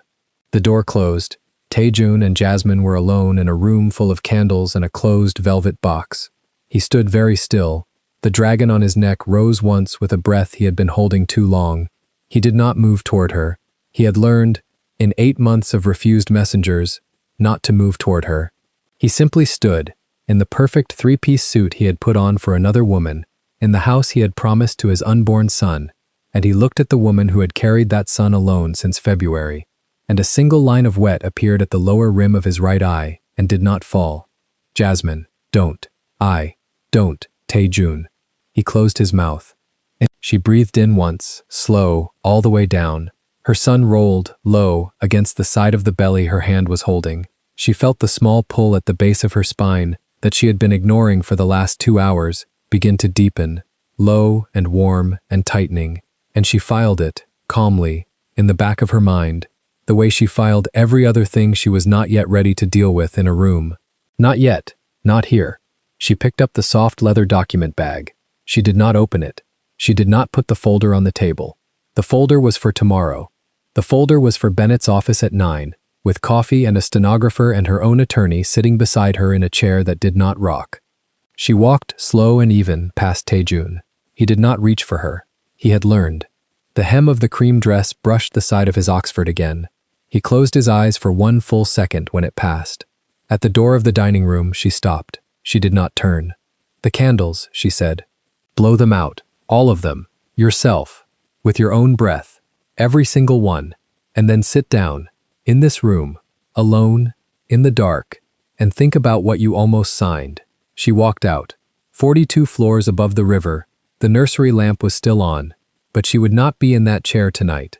Tonight she would be in the back of Maya's car with one hand under her belly and the other pressed flat against the lower curve of her spine, breathing through the tightening that had started in the hallway and had not stopped, and she would not tell Maya, not yet, that the contractions had begun, because there was one more thing to do before the hospital, and that one more thing was to sit in the passenger seat in the dark for the length of a long, quiet drive, and to feel, finally, after 8 months, the cold, clean weight of having walked into the worst room of her life, on her own 2 feet, and walked out of it without raising her voice once. Behind her, in the dining room, one candle went out, then another, then another. Slow, careful, one breath at a time, a man in a perfect black suit lowered his face to each small flame in turn and put it out himself. Jasmine did not turn to watch him put out the candles. She heard the small, wet pinch of each flame between his fingers, the soft hiss, the silence after, and she counted them without meaning to. 7, then 8, then 9. The dining room behind her went darker by degrees, the way a house goes dark when someone is trying not to wake a child. She walked back into the great room with the folder still in her hand. Avery was no longer in the foyer. Marcus Reyes had moved her, quiet and efficient, into the small library off the entry hall, the one with the green velvet chairs and the door that locked from the outside. Jasmine could hear, very faintly, the sound of a woman in a white silk slip dress trying to dial a phone that had no signal on this property, because the property had been built that way on purpose. Marcus stepped back into the great room and stopped 2 paces from Jasmine. He kept his hands loose at his sides. The faded military tattoo on the inside of his right forearm showed where the cuff had ridden up. "Ma'am, she stays in there until Bennett arrives." "Yes, ma'am. No phone. No car. No one in or out unless I say." "Yes, ma'am." He paused, and the pause was a small respect. "And him." Jasmine looked toward the dining room doorway, where Tae-jun had finished the last candle and was now simply standing in the dark with his palm pressed flat against the carved edge of the table, as if the table were the only thing holding him upright. "He stays where he is," she said. "If he moves toward that library, you stop him." Marcus's jaw worked once. "Understood." She set the folder down on the low marble console by the fireplace. She opened it.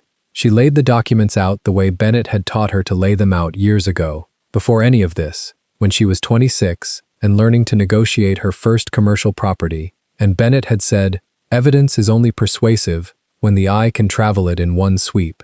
She arranged them in 3 rows, the patrimonial transfer on the left, the Collins family debt portfolio in the center, the Shell Company filings on the right.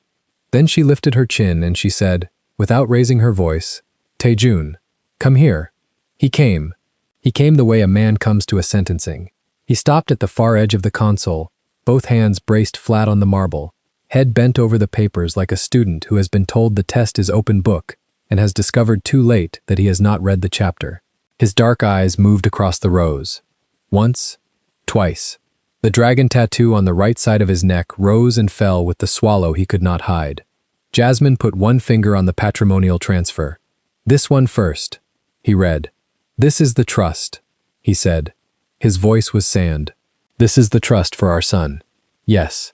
And this signature line, "Avery Collins, tonight," in your handwriting at the top, in hers at the bottom, witnessed by a notary who was driving up from White Plains, and was scheduled to arrive at 9:30. He read it again. She watched his face go through the small architectural collapse of a man understanding that the woman he had been undressing for 8 months had been quietly unscrewing the hinges of his son's future the entire time. "She wanted me to marry her tonight," he said. "She wanted you to marry her before midnight." Before midnight. Because at midnight the filing window closed on the next quarter. A wife signing alongside you would have lifted the spousal clause off the trust. A wife, plus the absence of a legally born heir, would have moved the country house out of protected status and into joint marital property within 48 hours. By the time my son drew his first breath, this house, this land, the river frontage, the development rights you spent 3 years assembling, all of it would have been in her name and out of his. Taejun's hand left the marble. It went, slowly, to the place on his left ring finger where the platinum band still sat. He did not take it off. He simply touched it, as if making sure it was still there, as if he had forgotten which hand it lived on. "How long?" he said. "How long what? How long was she planning this?" Jasmine moved her finger to the center row. The Collins family debt portfolio. 22 pages of fund acquisitions, distressed asset purchases, leveraged positions on Connecticut commercial real estate that had soured in the last refinancing cycle. Her firm's seal in the bottom corner of every page. The acquisitions dated back 14 months. 11 of those months overlapped with the affair. "She was planning it before she met you," Jasmine said. "She was hunting before she met you. The Collins money has been collapsing since the second quarter of last year.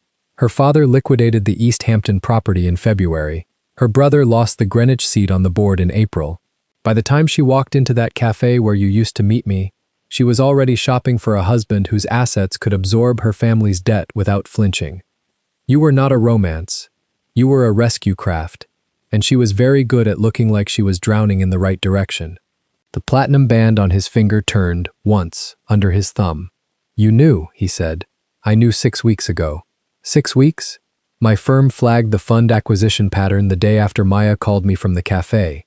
I had the analysts run the Collins exposure quietly. I had Bennett pull the public filings. I had 2 associates in Hartford track down the notary schedule. By the time you were buying her white silk in Soho last Tuesday, I knew the date of tonight, the location of tonight, and the legal mechanism she was going to use to sign your son's name off this deed. He looked up at her, and for the first time in 8 months he looked at her like a man looking at someone he had underestimated so completely that the underestimation itself was the wound, not the cheating. "Why did you wait?" "Because if I had come at her 6 weeks ago, she would have folded the file and started a different one, with a different man, and your son would still have been collateral somewhere down the road. I needed her to sit down at the table tonight with the ring in front of her. I needed her to put her own name on the line in her own handwriting in the same room as you. I needed a witness, a folder, and a face." "My face?" "Your face." He breathed in. He breathed out. The dragon on his neck moved. "And the third row," he said. She slid the third stack toward him. "The shell company filings. 3 Delaware LLCs registered in the last 90 days, each one a thin layer between Avery Collins and a holding entity that had been quietly bidding on adjacent parcels along the same stretch of the Hudson. A map clipped to the back, the country house at the center, circled in red. The parcels to the north, south, and east shaded in a soft gradient that showed how, within 18 months, a single owner would have controlled the entire river bend. "She was not going to live here with you," Jasmine said. "She was going to subdivide it." He closed his eyes. He stood like that for a long time, one hand flat on the marble, the other turned palm up at his side as if waiting for something to be placed in it that would not be placed in it. And his face did the slow, private thing that faces do when a man finally sees the shape of the cage he built around himself and notices, only now, that he built it from the bones of his own child. When he opened his eyes, they were wet, but the tears did not fall. He had ordered them not to. "Jasmine, don't. Jasmine, don't say my name like that in this house." He stopped. He nodded once, small, and the nod was the first honest thing his body had done in 8 months. From the library down the hall there was a soft, sharp sound, a heel against a closed door, and then Marcus's voice low and final on the other side of it, and then nothing. Jasmine took 2 steps to the side and turned the third stack of papers 90 degrees so the river map faced him squarely. She tapped a fingernail against the red circle at the center. "This is the orchard your grandfather walked you through the summer you turned 11. You told me that the first night I slept in this house. You said your grandfather put your hand on the bark of the oldest tree and told you the land had been waiting 400 years for a Kang boy to stand under it. You said you bought this property the week we found out I was pregnant because you wanted your son to have a tree older than his name. I remember. She would have cut it down within the year. The arborist's preliminary survey is clipped to page 9. Diseased crown, structural risk, recommended removal. She had already requested the quote, end quote. The silence that came after that was the silence of a man hearing the precise sound of his own grandfather's voice from 40 years ago and understanding what almost happened to it. He did not speak for a long time. When he did, his voice was very quiet. The notary turned around on the sawmill at 8:22. Bennett called him personally and explained, in clear professional language, that any signature obtained tonight on the documents in question would be challenged in 3 jurisdictions before the ink dried. The notary thanked Bennett and went home to his wife. My security team will brief you when you ask. Marcus has had a parallel report on his desk for 19 days. He did not bring it to you because he was not certain whose loyalty held first, yours or the family's. He chose the family. He chose your son. Taejun looked toward the foyer where Marcus stood with both hands clasped low and his face deliberately neutral, and Marcus did not meet his eye, and Marcus did not need to. Thank you, Taejun said, to no one in particular, and the words were small and very used. Jasmine closed the folder. She did not slide it back into the bag. She held it against the side of her belly, both arms wrapped over it, the way a woman holds a child she has carried out of a burning building and is not yet ready to set down. Jasmine put her hand on her belly, because the belly had just done something that was not a kick. It was a tightening, a slow, even tightening that began at the top of the bump and moved down in a single, uninterrupted wave, and her breath caught at the bottom of it, and she set her other hand flat on the marble next to his, without meaning to, and she waited for the wave to finish. It finished. She straightened. She did not let her face change, but Taejun, who had spent 11 years reading rooms full of armed men for the smallest involuntary flicker, saw it. How long, he said. His voice was different now. Lower, stripped. How long what? How long have they been coming? She looked at him. 40 minutes. He did not move for a count of 1. Then he moved very fast and very quiet, the way he moved when something in a room had become a threat, and the threat was no longer theoretical. He was at the front door before she had finished the next breath. He had Marcus by the shoulder. He was speaking in Korean, short, clipped, 2 words and then 3. And Marcus was already on his earpiece, and one of the SUVs outside had started its engine before the second sentence ended. Jasmine picked up the folder. She closed it carefully. She tucked it under her arm. She walked to the front door at her own pace because her own pace was the only pace her son was going to allow her tonight. Taejun turned back to her in the doorway. His hand hovered, did not land. May I? You may help me to the car. He helped her to the car. He did not touch her belly. He did not put his arm around her waist. He cupped her elbow the way a man cups an elbow that does not belong to him anymore. Light and exact. And he walked her down the 3 shallow steps of the portico, and Maya was already out of the driver's seat with the back door open and her face the color of old paper. Hospital, Taejun said. Lenox Hill, Maya said. I called ahead from the drive. They have a room. Marcus drives lead. Second car follows. You stay with her in the back seat. I follow in the third. You don't ride with me, Jasmine said, quiet, settling herself onto the leather seat with one hand braced on the door frame and the other under the swell of the belly. You follow. He did not argue. He closed the door for her with both hands, as if the door were made of something thinner than metal, and then he stepped back and watched the car pull away down the gravel drive between the hedges, and he stood in his perfect black suit with the dragon visible above the collar of his perfect white shirt, and for the first time in his adult life, he did not know where to put his hands. The drive into the city was 47 minutes. Jasmine timed the contractions on Maya's phone, because her own phone was in the bag on the floor, and the bag on the floor was too far to reach without bending. The contractions came at 9 minutes, then at 7, then at 7 again. Maya kept one hand on the wheel and one hand on Jasmine's wrist, fingers pressed quietly into the inside of it, where the pulse lived. And Maya did not say a single word the entire 47 minutes, because Maya was a pediatric oncologist, and Maya knew that the most useful thing a friend could do in the back of a moving car at 8 months and 3 weeks was to sit very still and let the body talk to itself. The lights of Manhattan came up around them like a long, slow exhale. At Lenox Hill, they took her in through the side entrance because Marcus had called ahead, and Marcus's calls were the kind of calls that opened side entrances. The maternity floor was on the 7th. The room was at the end of the hall.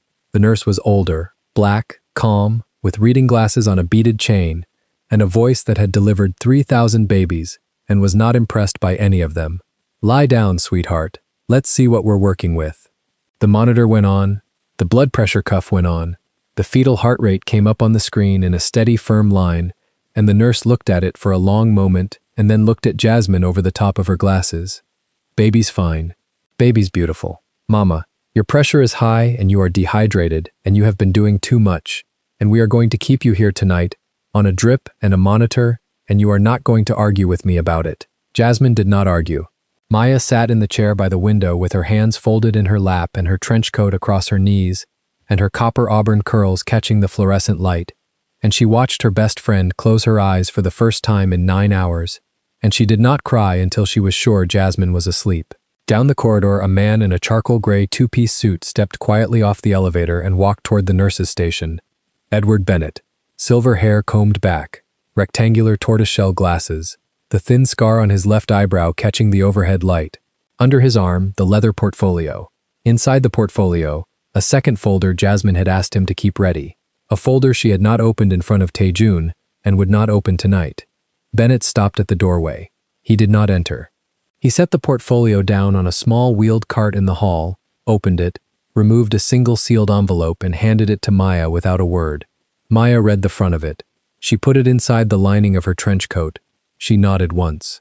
Bennett nodded back, turned, and walked the long, quiet corridor toward the elevators with the unhurried gait of a man who has learned, over 36 years of practice, that the most important documents in any room are the ones nobody sees being delivered.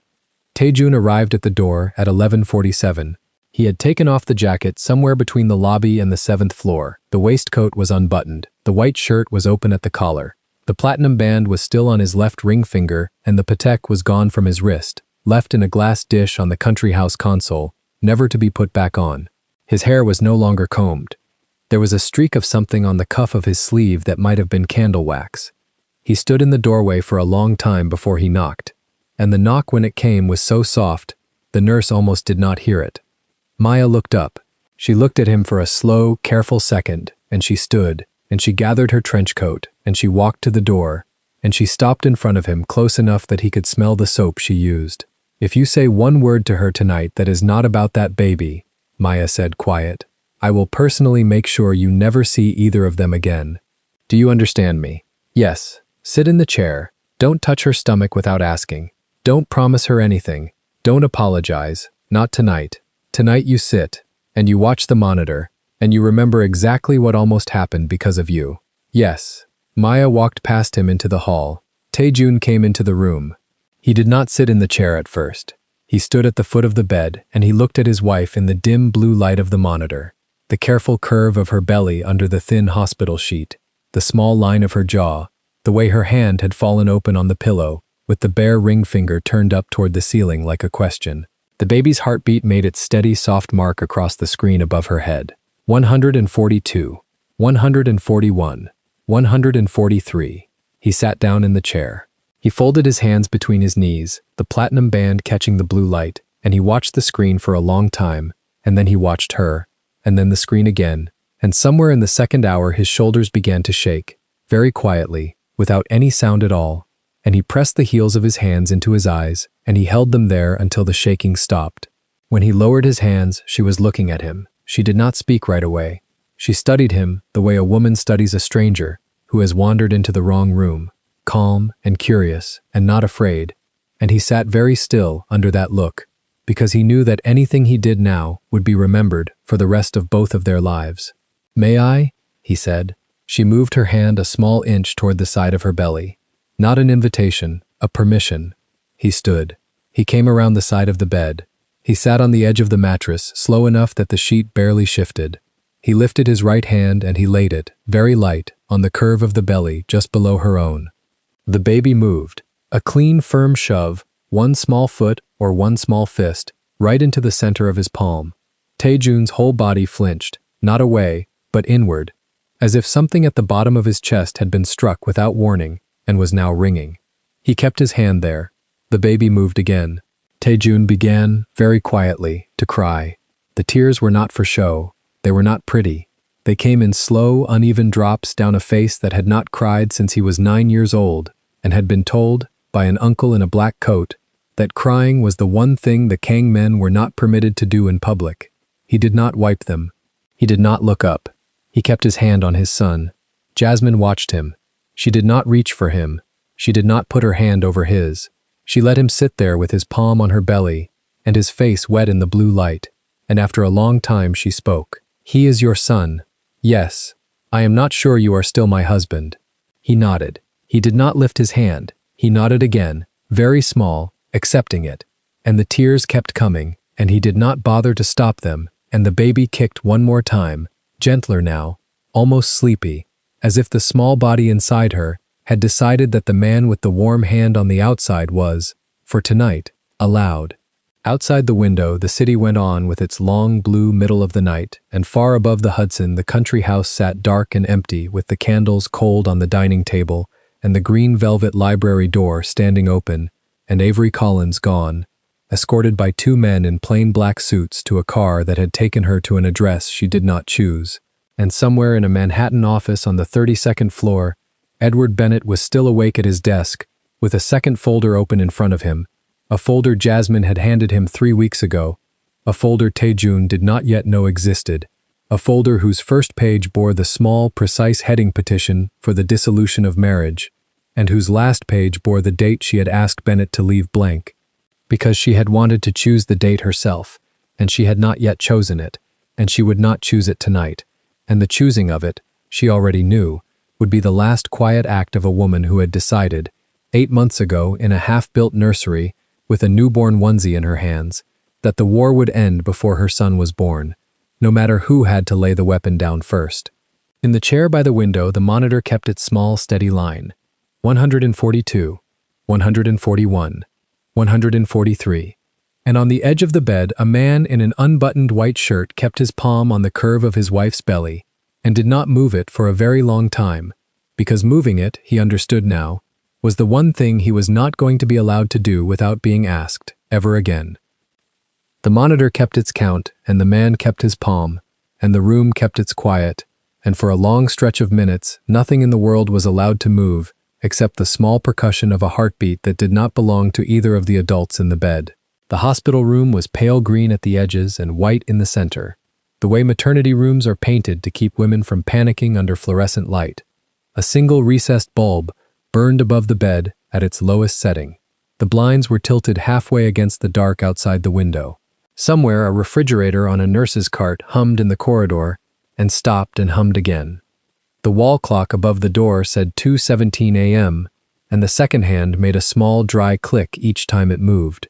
Jasmine had been moved out of the silk maternity dress and into a gray hospital gown with the small printed pattern of repeating hospital logos.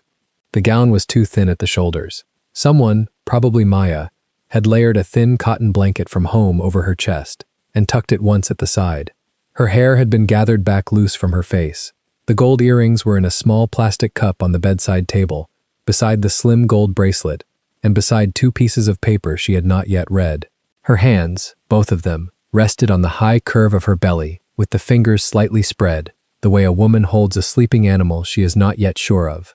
The IV in the back of her left hand pulled gently against the skin each time she shifted. A blood pressure cuff sat folded on the rail of the bed, ready for the next reading. A fetal monitor strap crossed the lower curve of her belly under the blanket, and the small gray wire ran up the side of the bed to the rolling cart, where the screen counted in soft green digits the rhythm of a heart that was, for the moment, holding steady at 141 beats per minute. Taejun's hand, which she had told him she would not allow him to keep there, was still on the curve of her belly because he had not yet been asked again to remove it, and he was not, tonight, going to lift it on his own initiative. His palm was warm.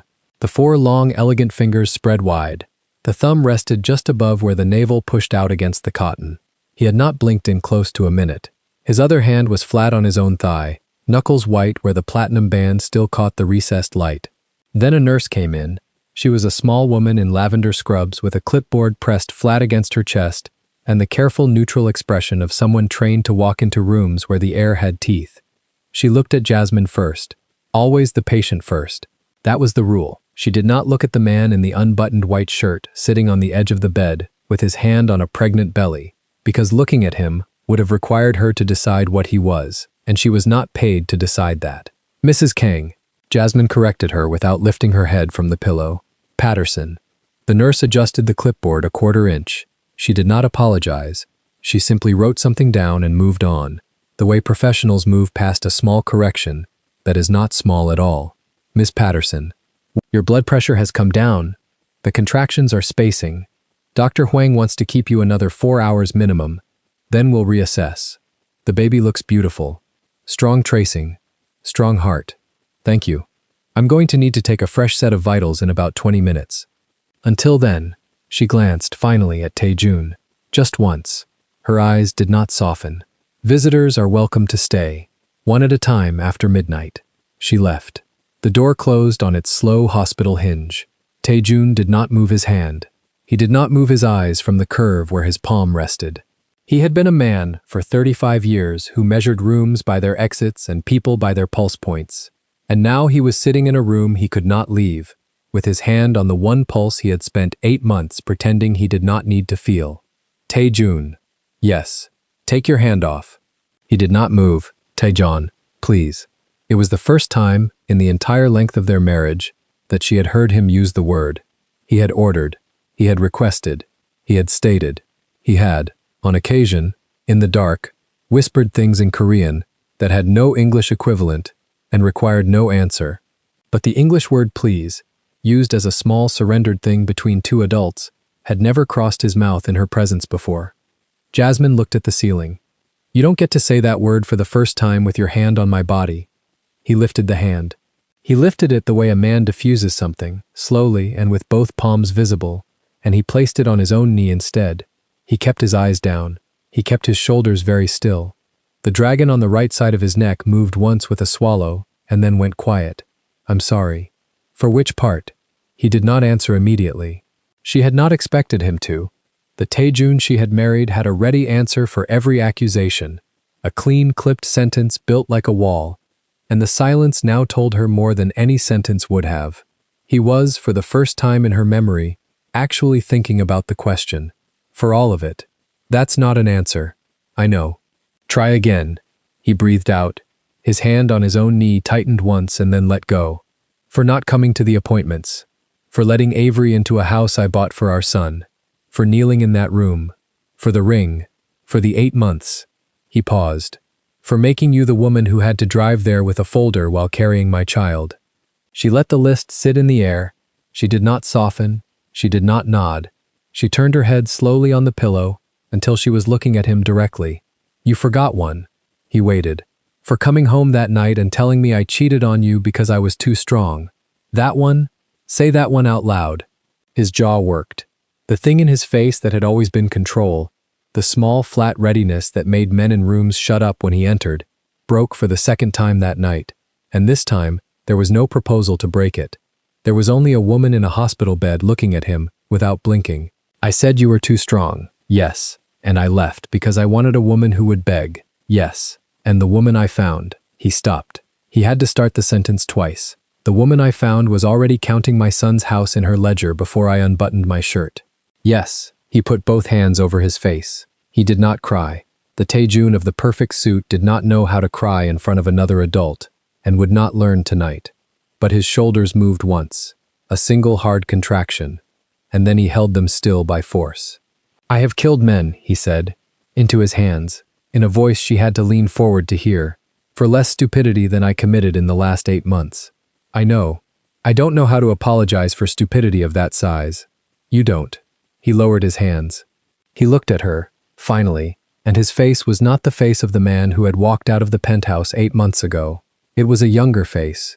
It was the face of the boy his older sister had probably slapped at 14 for something that mattered, and it sat strangely on a 35-year-old man in an unbuttoned dress shirt with a dragon on his neck.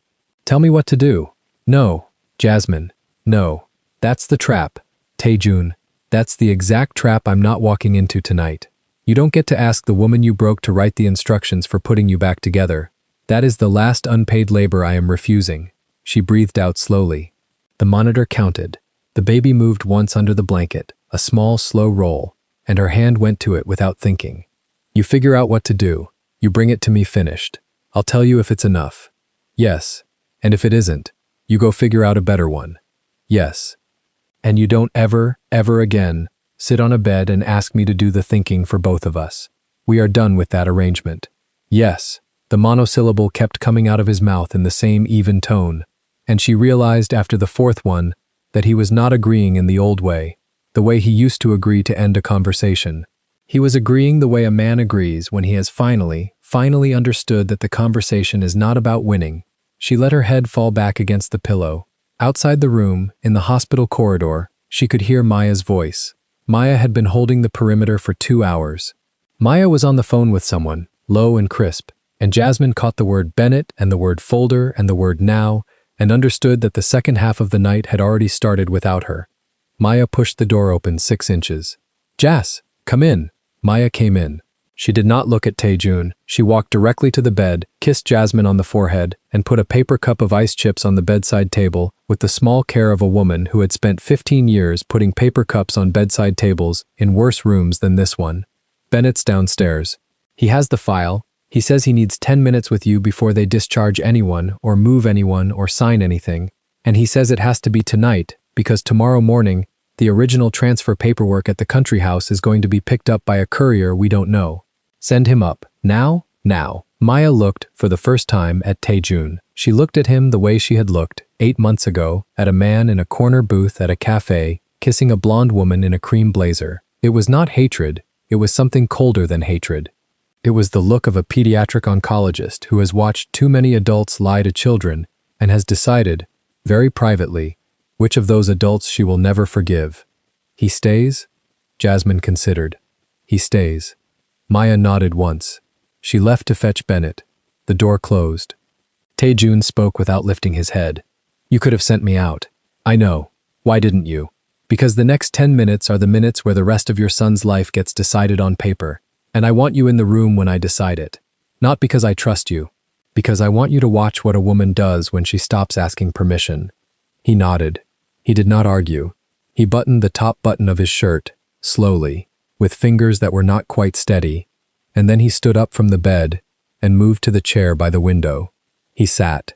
He folded his hands in his lap. He waited. Edward Bennett came in 3 minutes later carrying his leather portfolio and a second folder that Jasmine had never seen before, and his silver hair was slightly mussed from the wind in the parking garage, and the thin scar on his left eyebrow caught the fluorescent light when he bent to set the portfolio down on the rolling tray. "Ms. Patterson." "Edward." "How's the baby?" "Strong. How are you?" "Tired. Lucid. Talk." He almost smiled. Almost. Bennett had been her father's attorney before he was hers, and he had a way of treating her in crisis, like a small girl whose homework he was checking, and she allowed it tonight, because tonight she did not have the energy to pretend she was not, on some level, that girl. He opened the second folder. 3 things, in order. First, the transfer document Avery Collins was attempting to push through tonight has been frozen as of 40 minutes ago. I had a contact at the county clerk's office wake up a judge. The judge agreed to a temporary restraining order on any movement of the Hudson Valley Trust property pending a hearing Monday. We're clean on that front until Monday morning. Good. Second, I pulled the underlying paperwork the moment we got back to the office, and I need you to look at something. He turned a page toward her. Avery's name does not appear once on the original trust deed. Not once. Whoever drafted the transfer was working from a forged set of beneficiary designations. I'm not saying she forged them herself. I'm saying someone did, and the someone was either her attorney or a notary working for her attorney. We can prosecute. Quietly. Or loudly. Your call. Jasmine kept her eyes on the page. She did not look at Taejun, but she felt his stillness shift 1 degree to the left, the way a man's stillness shifts when he has just been told the woman he abandoned a pregnant wife for has been committing federal fraud against his unborn son. Quietly, Jasmine said. For now, I want her stripped, not famous. Understood. Third, Bennett paused. He glanced at Taejun. He glanced back at Jasmine. The question in his eyes was small and old and entirely professional, and Jasmine answered it without speaking by tilting her chin a quarter inch. Bennett nodded. Third, the fund quietly buying up Colin's family debt over the last 14 months. The fund you instructed me to set up in March through a Delaware shell. As of close of business today, that fund holds 68% of the outstanding senior debt against Collins Wexler Holdings, which is the family operating company, which is the company that pays Avery Collins's allowance and underwrites her apartment and her car and her clothing accounts. We can call that debt on 30 days' notice. We can call it tomorrow morning at 9. Jasmine breathed in slowly. The contraction monitor made a small, soft note and then went quiet. Don't call it tomorrow. No? Call it in stages. I want her father to feel it in his sleep for 6 weeks before he understands what's happening. I want him to fly to New York on his own money and ask for a meeting with a fund manager whose name he can't pronounce. I want him sitting in my waiting room for 40 minutes before he is told the fund manager is me. Then I want him to look at me and understand that the woman his daughter tried to steal a house from is the woman holding his entire estate by the throat. That's the meeting I want. Bennett wrote it down without expression. Understood. 6 weeks. Staged. Final meeting in your office. Good. Last item. The personal matter. He set a third document on the rolling tray. Jasmine looked at it. It was a single folded sheet of cream paper with her name at the top and a signature line at the bottom, and 3 short paragraphs in between. She had read it 40 times. She had signed it once, 3 months ago, and then unsigned it, and then signed it again, and then locked it in Bennett's safe and told him not to file it until she said so. She looked at it now without picking it up. In the chair by the window, Taejun read it from across the room. He had hunter's eyes. He could read a document at 6 feet in low light. She watched his face as the 3 short paragraphs registered, and she watched the second break of the night happen in him quietly, without sound, the way ice cracks under a frozen lake long before anyone hears it. You had separation papers. She did not turn to him. Yes. Drafted when? March. 3 weeks after you walked out. Filed. Not yet. Why? She looked at him then. She looked at him for a long time.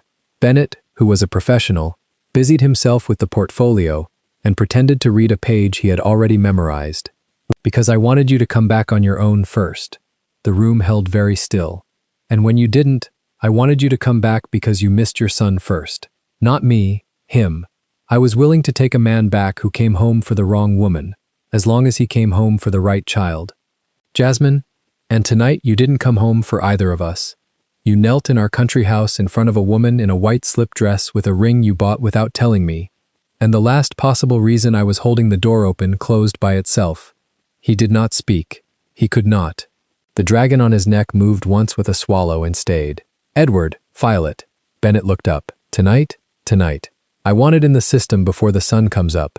I don't want anyone, including this man, to think for 1 more hour that I am holding a door open out of weakness. I am closing it because the door is mine to close, not as punishment, as clarity. Taejun needs to know he is rebuilding from 0, not from -1, from 0. He does not get to negotiate with the marriage as collateral. The marriage is gone. What is left is a child and the question of whether he wants to be a father to that child, and that question he can answer for the next 18 years without ever once being asked to answer for the marriage again. Bennett nodded. He did not write it down. Some sentences a man does not need to write down. It will be filed by 6 a.m. Thank you. He gathered the documents back into the portfolio. He stood. He paused at the door. Ms. Patterson? Yes. Your father would have signed it 8 months ago. She did not smile. My father isn't the one carrying his grandson. Bennett dipped his head once, almost a bow, and left. The door closed. The hospital sounds settled. The monitor counted. The baby moved once, a slow, soft turn under the thin cotton blanket, and Jasmine's hand went to him without her permission. Taejun stood up from the chair by the window. He did not approach the bed. He stopped halfway across the room, 3 meters away, with his hands at his sides and his white shirt buttoned now to the top, and his face the face of a man who had just understood that the woman in the bed was not the woman he had married, because the woman he had married was a woman who would have kept negotiating, and the woman in the bed had finished negotiating 8 months ago and had simply been waiting for him to notice. Jasmine, don't. 1 sentence. 1. I left first. She closed her eyes. I know. I left first. You just stopped holding the door open. That is the entire truth of the last 8 months. I want to say it out loud in this room so that I cannot, ever again, tell myself another version of it. She kept her eyes closed. The contraction monitor counted softly. Somewhere down the corridor, a nurse laughed at something a colleague had said, and the laugh was small and warm and ordinary, and it did not belong to this room, and it did not belong to her life tonight, and she let it pass over her like weather. That's a good sentence. It's the only one I have. It's enough for tonight. He nodded.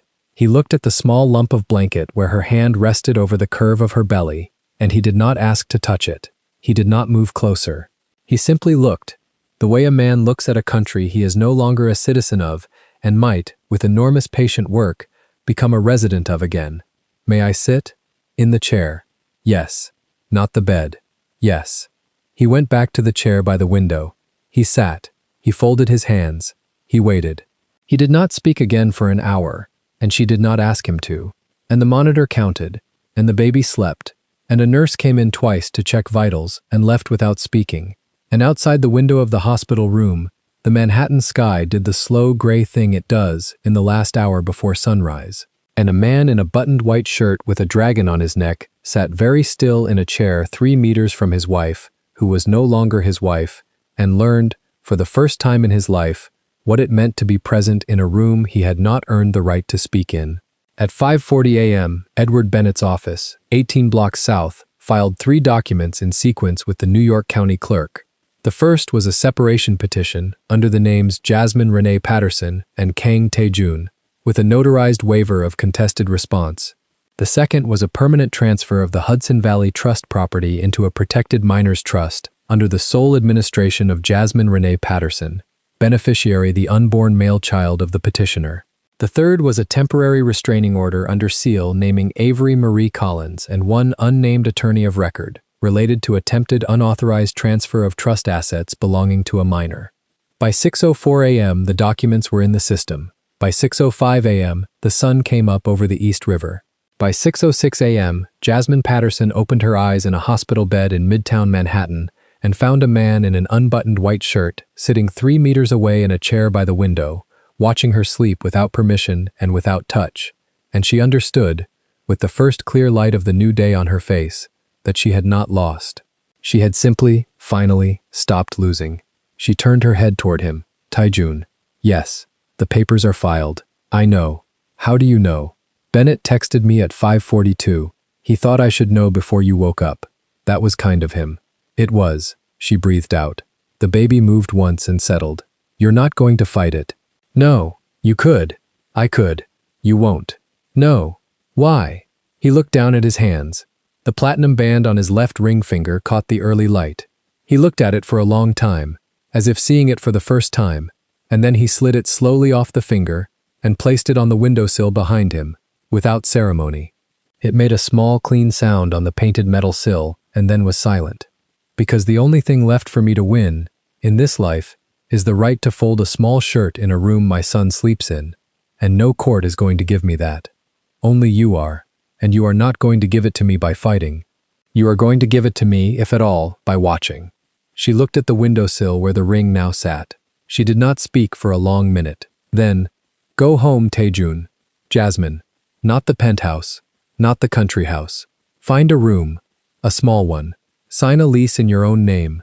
Sleep in it tonight. Come back tomorrow at noon if I'm still here. If they've discharged me, come to the apartment on 82nd at noon. Bring nothing. Ask for nothing. We will fold one shirt together. That is the entire schedule for the next 18 years. We will see if you can keep it. I'll keep it. We'll see. He stood. He buttoned his cuffs. He did not look at the ring on the windowsill. He did not pick it up. He walked to the door of the hospital room with the slow, careful steps of a man learning a new gait. And at the door he stopped and put his hand flat on the wood and did not turn around. Jasmine? Yes. Thank you. For what? For letting me sit in the chair tonight. She did not answer. There was no answer to give. The door opened, the door closed. The corridor outside took the sound of his shoes and carried them away toward the elevator, and after a long minute the elevator chime rang once and was gone, and the room was hers again, fully hers, the way a room becomes fully yours after the last person who never belonged in it finally leaves under his own power. Jasmine Patterson put both her hands on her belly. The baby moved once. A long, slow stretch. The kind of stretch a small body makes when it is about to wake up for the first time, in a world where the door is closed, and the lock is hers, and the only people allowed through it from now on are people she has personally, deliberately, by her own count, let in. She breathed out. She closed her eyes. She slept. She slept the way pregnant women in their 8th month sleep in hospitals, which is to say, not deeply and not for long. Twice the night nurse came to read the monitor and leave again without speaking. Twice Taejun stood from the vinyl chair and pressed his palm to the curve of her belly until he felt the small responding shift under the skin. By 4 in the morning, the light outside the window had lifted from black to bruised navy, and Jasmine opened her eyes. She did not startle. She moved her head a quarter turn on the pillow and looked at the man in the chair, as if checking that what she remembered was still true. He had not moved. White shirt, sleeves rolled to the forearm, platinum band still on the left ring finger, the black dragon climbing the right side of his neck under the open collar. His eyes were red at the edges. He had not slept. "You are still here," she said. Her voice was rough from the dryness of the hospital air. "I am still here." "For how long?" "For as long as you allow." She let that sentence settle in the room before she answered it. She moved her hand from the top of her belly to the side of it and pressed once, gently, and waited, and the baby answered her with the small rolling press of a heel against the inside of her skin. She breathed out, "Hand me the water."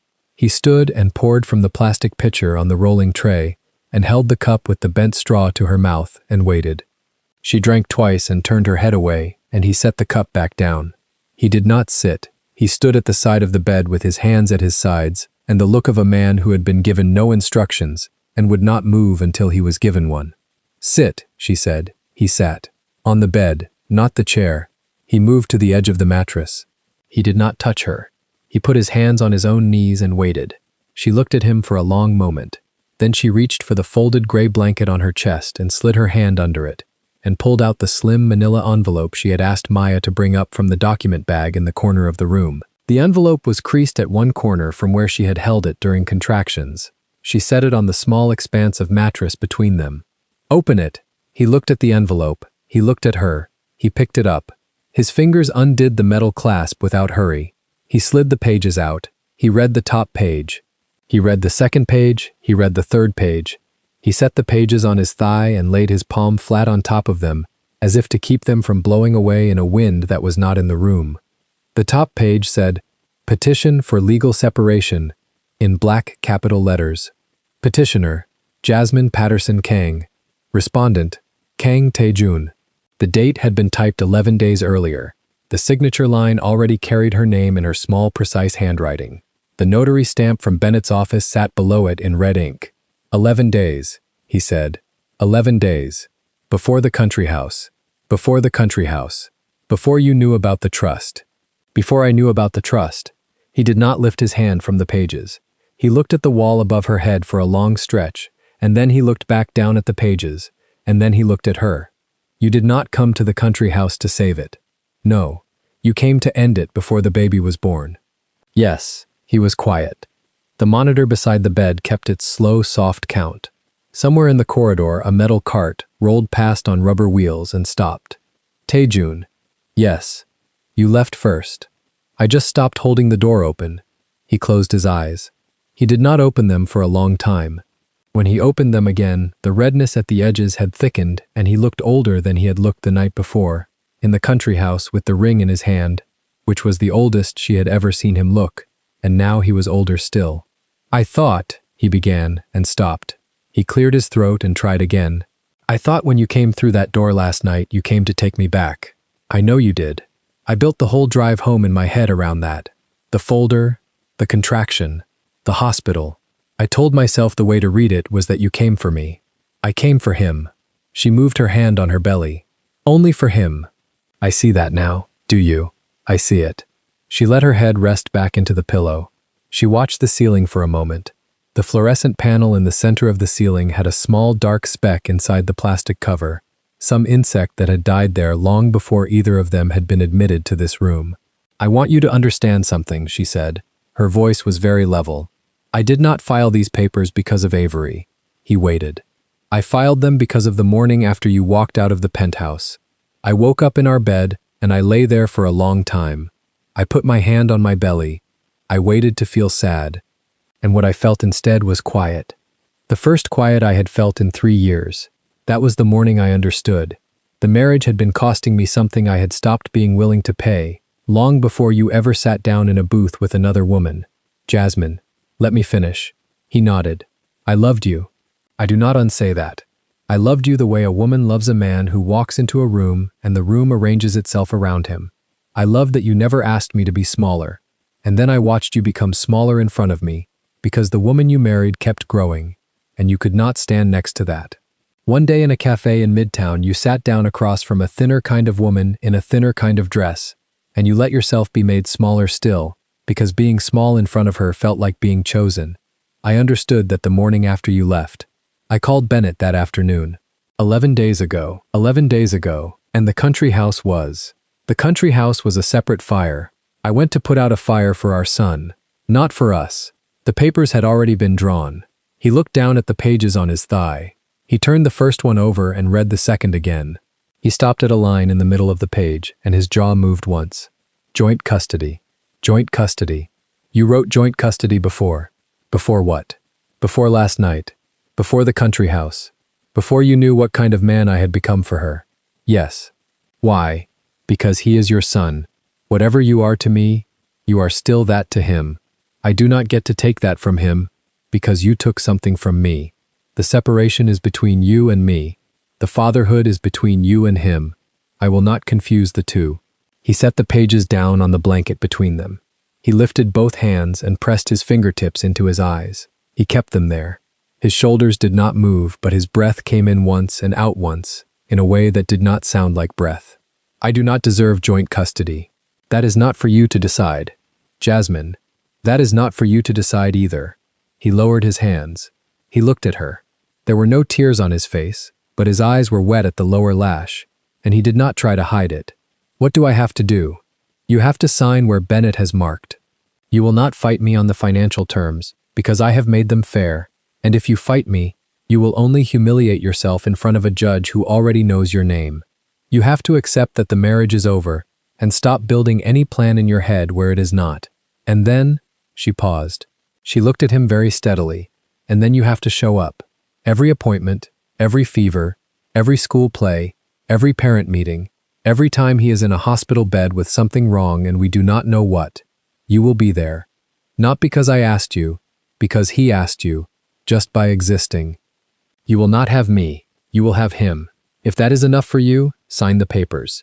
If it is not enough for you, sign them anyway. Because you do not get to refuse fatherhood the way you refused husbandhood. He is here. He is coming. He is yours. That part is not negotiable. He picked the pages back up. He folded them once, lengthwise, slowly, with the care of a man folding a flag. He held them on his lap. I will sign them today. Good. And I will be there. We will see. Jasmine. We will see, Taejun. Words are cheap. You taught me that. He nodded. He did not argue. He sat with the folded pages on his lap and watched the morning come up gray behind the blinds and did not speak again for a long time. After a while, the night nurse came in for the last reading of her shift and asked Jasmine if she wanted breakfast, and Jasmine said toast and tea, and the nurse wrote it on a slip and left. Taejun got up and poured her more water and held the straw to her mouth again, and then sat down in the chair and not on the bed, because he had understood that the bed was no longer his, and he sat there the way a man sits in the waiting room of someone else's life. At 7 in the morning, Maya came in with 2 cups of coffee from the lobby and a paper bag with a muffin, and stopped in the doorway when she saw Taejun in the chair. She looked at Jasmine. Jasmine moved her head a quarter inch, which meant it was fine, which meant he could stay. Maya came in and set the muffin on the bedside table and handed Jasmine one of the coffees and did not hand Taejun anything. He did not ask for one. At 9, a doctor came in and read the chart and listened to the heartbeat through a handheld monitor and pressed gently around the belly and said the contraction the night before had been a stress response, not labor, that the baby was stable, that Jasmine could go home by lunch on bed rest for the remaining weeks, that she was to avoid stress, which made Maya laugh once, sharp, and turn her face to the window. At 11, Bennett arrived in a charcoal suit, the tortoiseshell glasses pushed up on his forehead. He nodded once at Taejun, neutral, and laid a second set of pages on the rolling tray and pointed with a silver pen. Here, here, here. Initial here, full signature there. Taejun signed. He signed the petition for separation. He signed the document voiding every paper Avery Collins had filed against the Country House Trust. He signed the document transferring full administrative control of the trust to Jasmine. He signed the document recognizing the unborn child as protected heir under the full legal weight of the Kang estate. He signed every page Bennett pointed to. He did not read most of them. He had decided in the dark hours of the night that he would not negotiate against the only correct thing he had left to do. When he was done, he gave the silver pen back to Bennett, and Bennett slid the pages back into the leather portfolio and clicked the brass closure shut and looked at Jasmine. Mrs. Kang. Miss Patterson. Bennett did not blink. Miss Patterson. The country house is secured. The trust is secured. The separation is filed. We will move to finalize within the standard window. The Collins matter has been closed. Closed how? Miss Collins has retained counsel. Her counsel has communicated to me directly that she will not contest any of the documents we filed this morning. She is, in addition, no longer at the country house. Mr. Reyes saw her off the property at 4 a.m. Her belongings were forwarded to a Manhattan address that her counsel provided. She will not be appearing at any further interaction with this family. And the debt your firm acquired in her family's name remains in your firm's portfolio. You may dispose of it at your discretion. My recommendation is to hold it. It is leverage that costs you nothing to keep. I will hold it. Understood. Bennett nodded once, picked up the portfolio, nodded once at Taejun, and left. The door closed behind him with the quiet hush of hospital hinges. The room was quiet again. Maya had gone down the hall to call the office. Taejun stood at the window with his hands in his pockets and watched the river. Jasmine watched him from the bed. There is one more thing, she said. He turned. Your sister called Bennett this morning. His face did not change, but the small muscle at the side of his jaw did. She wants a family meeting. The house in Tribeca. Tomorrow at 2. Full council. She told Bennett she wants you present. She told Bennett she wants me present. She told Bennett that if either of us refuses, she will hold the meeting anyway and decide our futures without us. Seoyeon.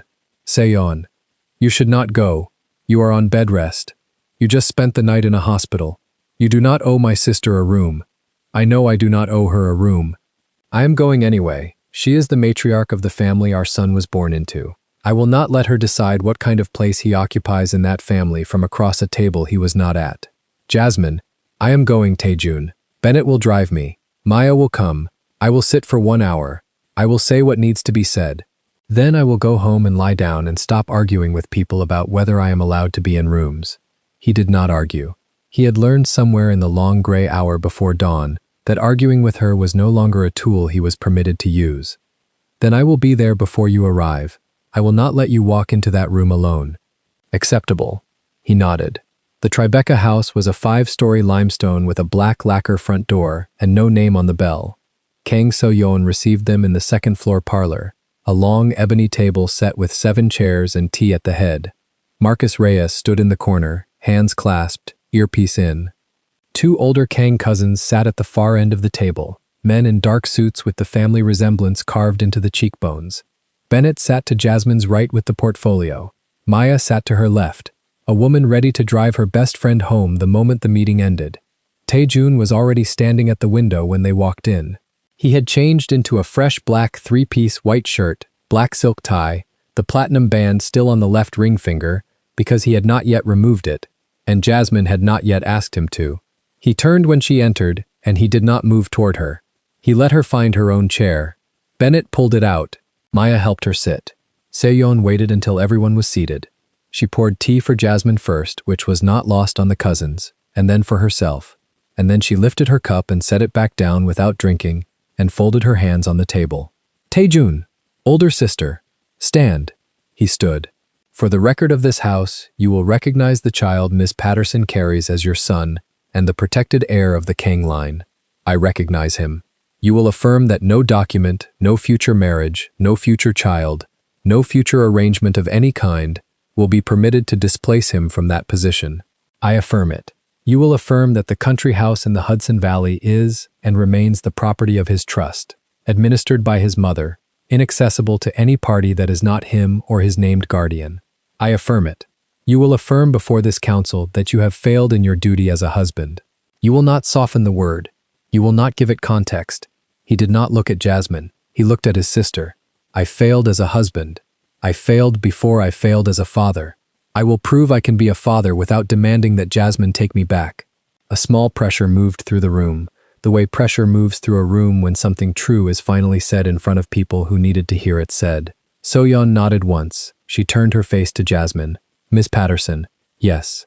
Is there anything this council should know that has not been said? There is. Speak. Jasmine set both palms flat on the polished ebony in front of her. She did not look at Taejun when she spoke. She looked at Seoyeon. I am not returning to your brother. The separation is filed. The terms are signed. My son will know your family. He will know your name. He will know his father.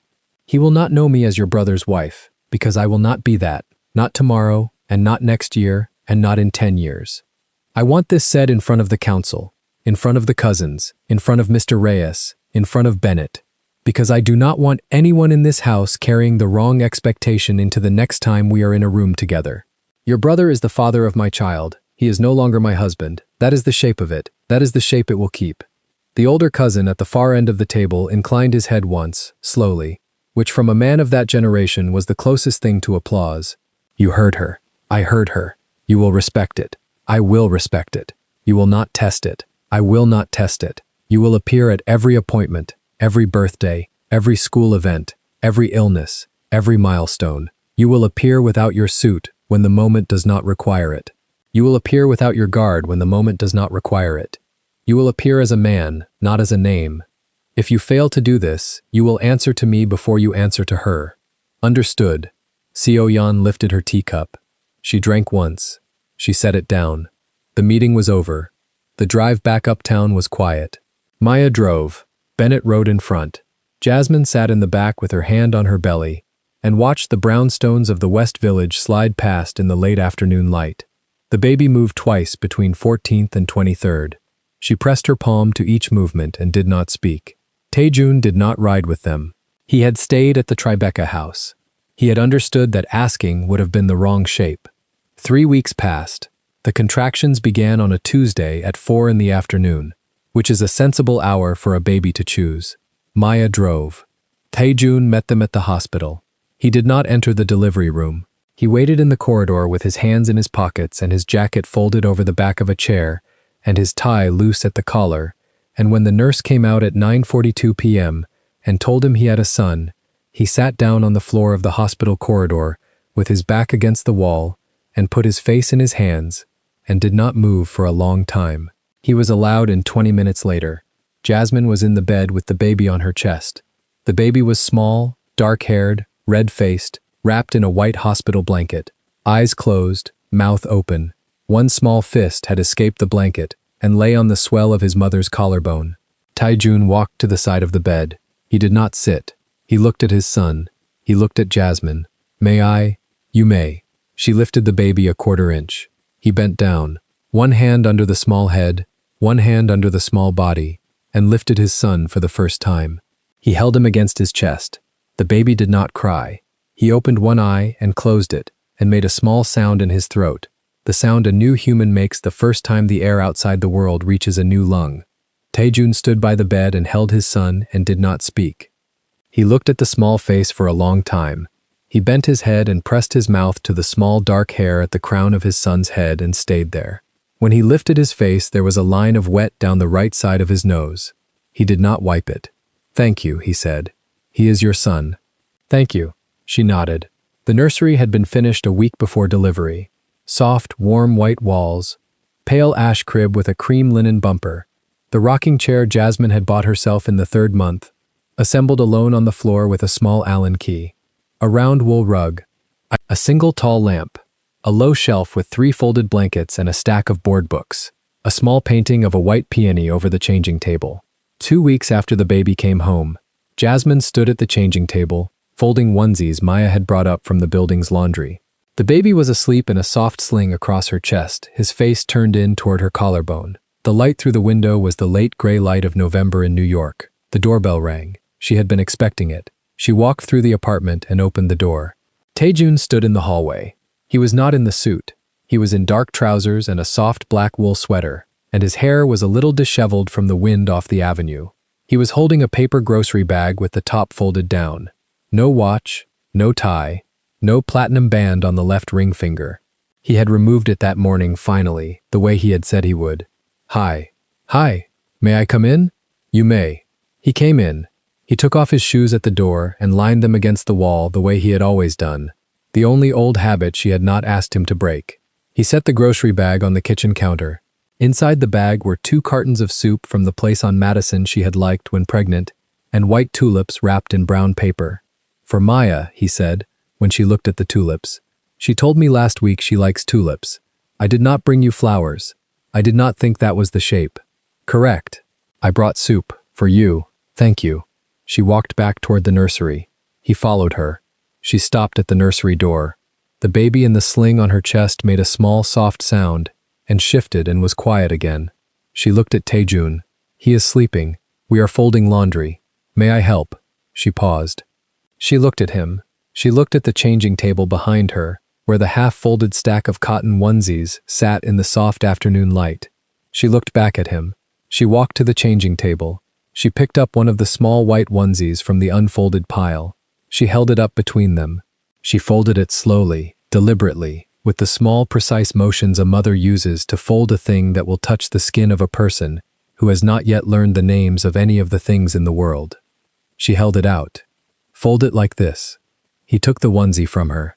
He set it on the changing table. He picked up the next unfolded one from the pile. He held it up. He looked at her once. She nodded once. He folded it slowly, sleeve over sleeve, fold at the middle, smooth the edge with the side of his hand. He set it on top of the one she had folded. The 2 small white shapes sat on the changing table side by side, the same size, the same shape, indistinguishable. He picked up the next one. She watched him for a moment. She moved one hand to the small warm weight of her son on her chest and held it there. Presents, she said. Every day, even when I am not looking. He did not stop folding. He did not look up. He picked up the next onesie. He folded it. He set it on the stack. I will be there. The light through the nursery window moved a 1/4 inch lower on the wall and softened. Outside, on 5th Avenue, a taxi sounded its horn once and then went quiet. In the small warm sling against his mother's chest, the baby breathed in and breathed out and slept. The 2 adults stood on either side of the changing table and folded small white cotton garments in the gray afternoon and did not speak and did not need to, because the shape of the thing between them had finally been named, and the name was small, and the name was true, and the name was enough. If this story moved you, stop for a moment and reflect. Have you ever carried a child alone while the man who should have stood beside you knelt at another woman's feet? Have you ever walked into the room you were never supposed to see and chosen dignity instead of screaming? Would you have signed the papers before the baby was born, or held the door open one more time? Tell us your experiences and feelings in the comments. We read them all. And if you believe in stories about motherhood, dignity, and silent justice, leave a like, be sure to subscribe to the channel, and click join to become a part of our community and help the channel.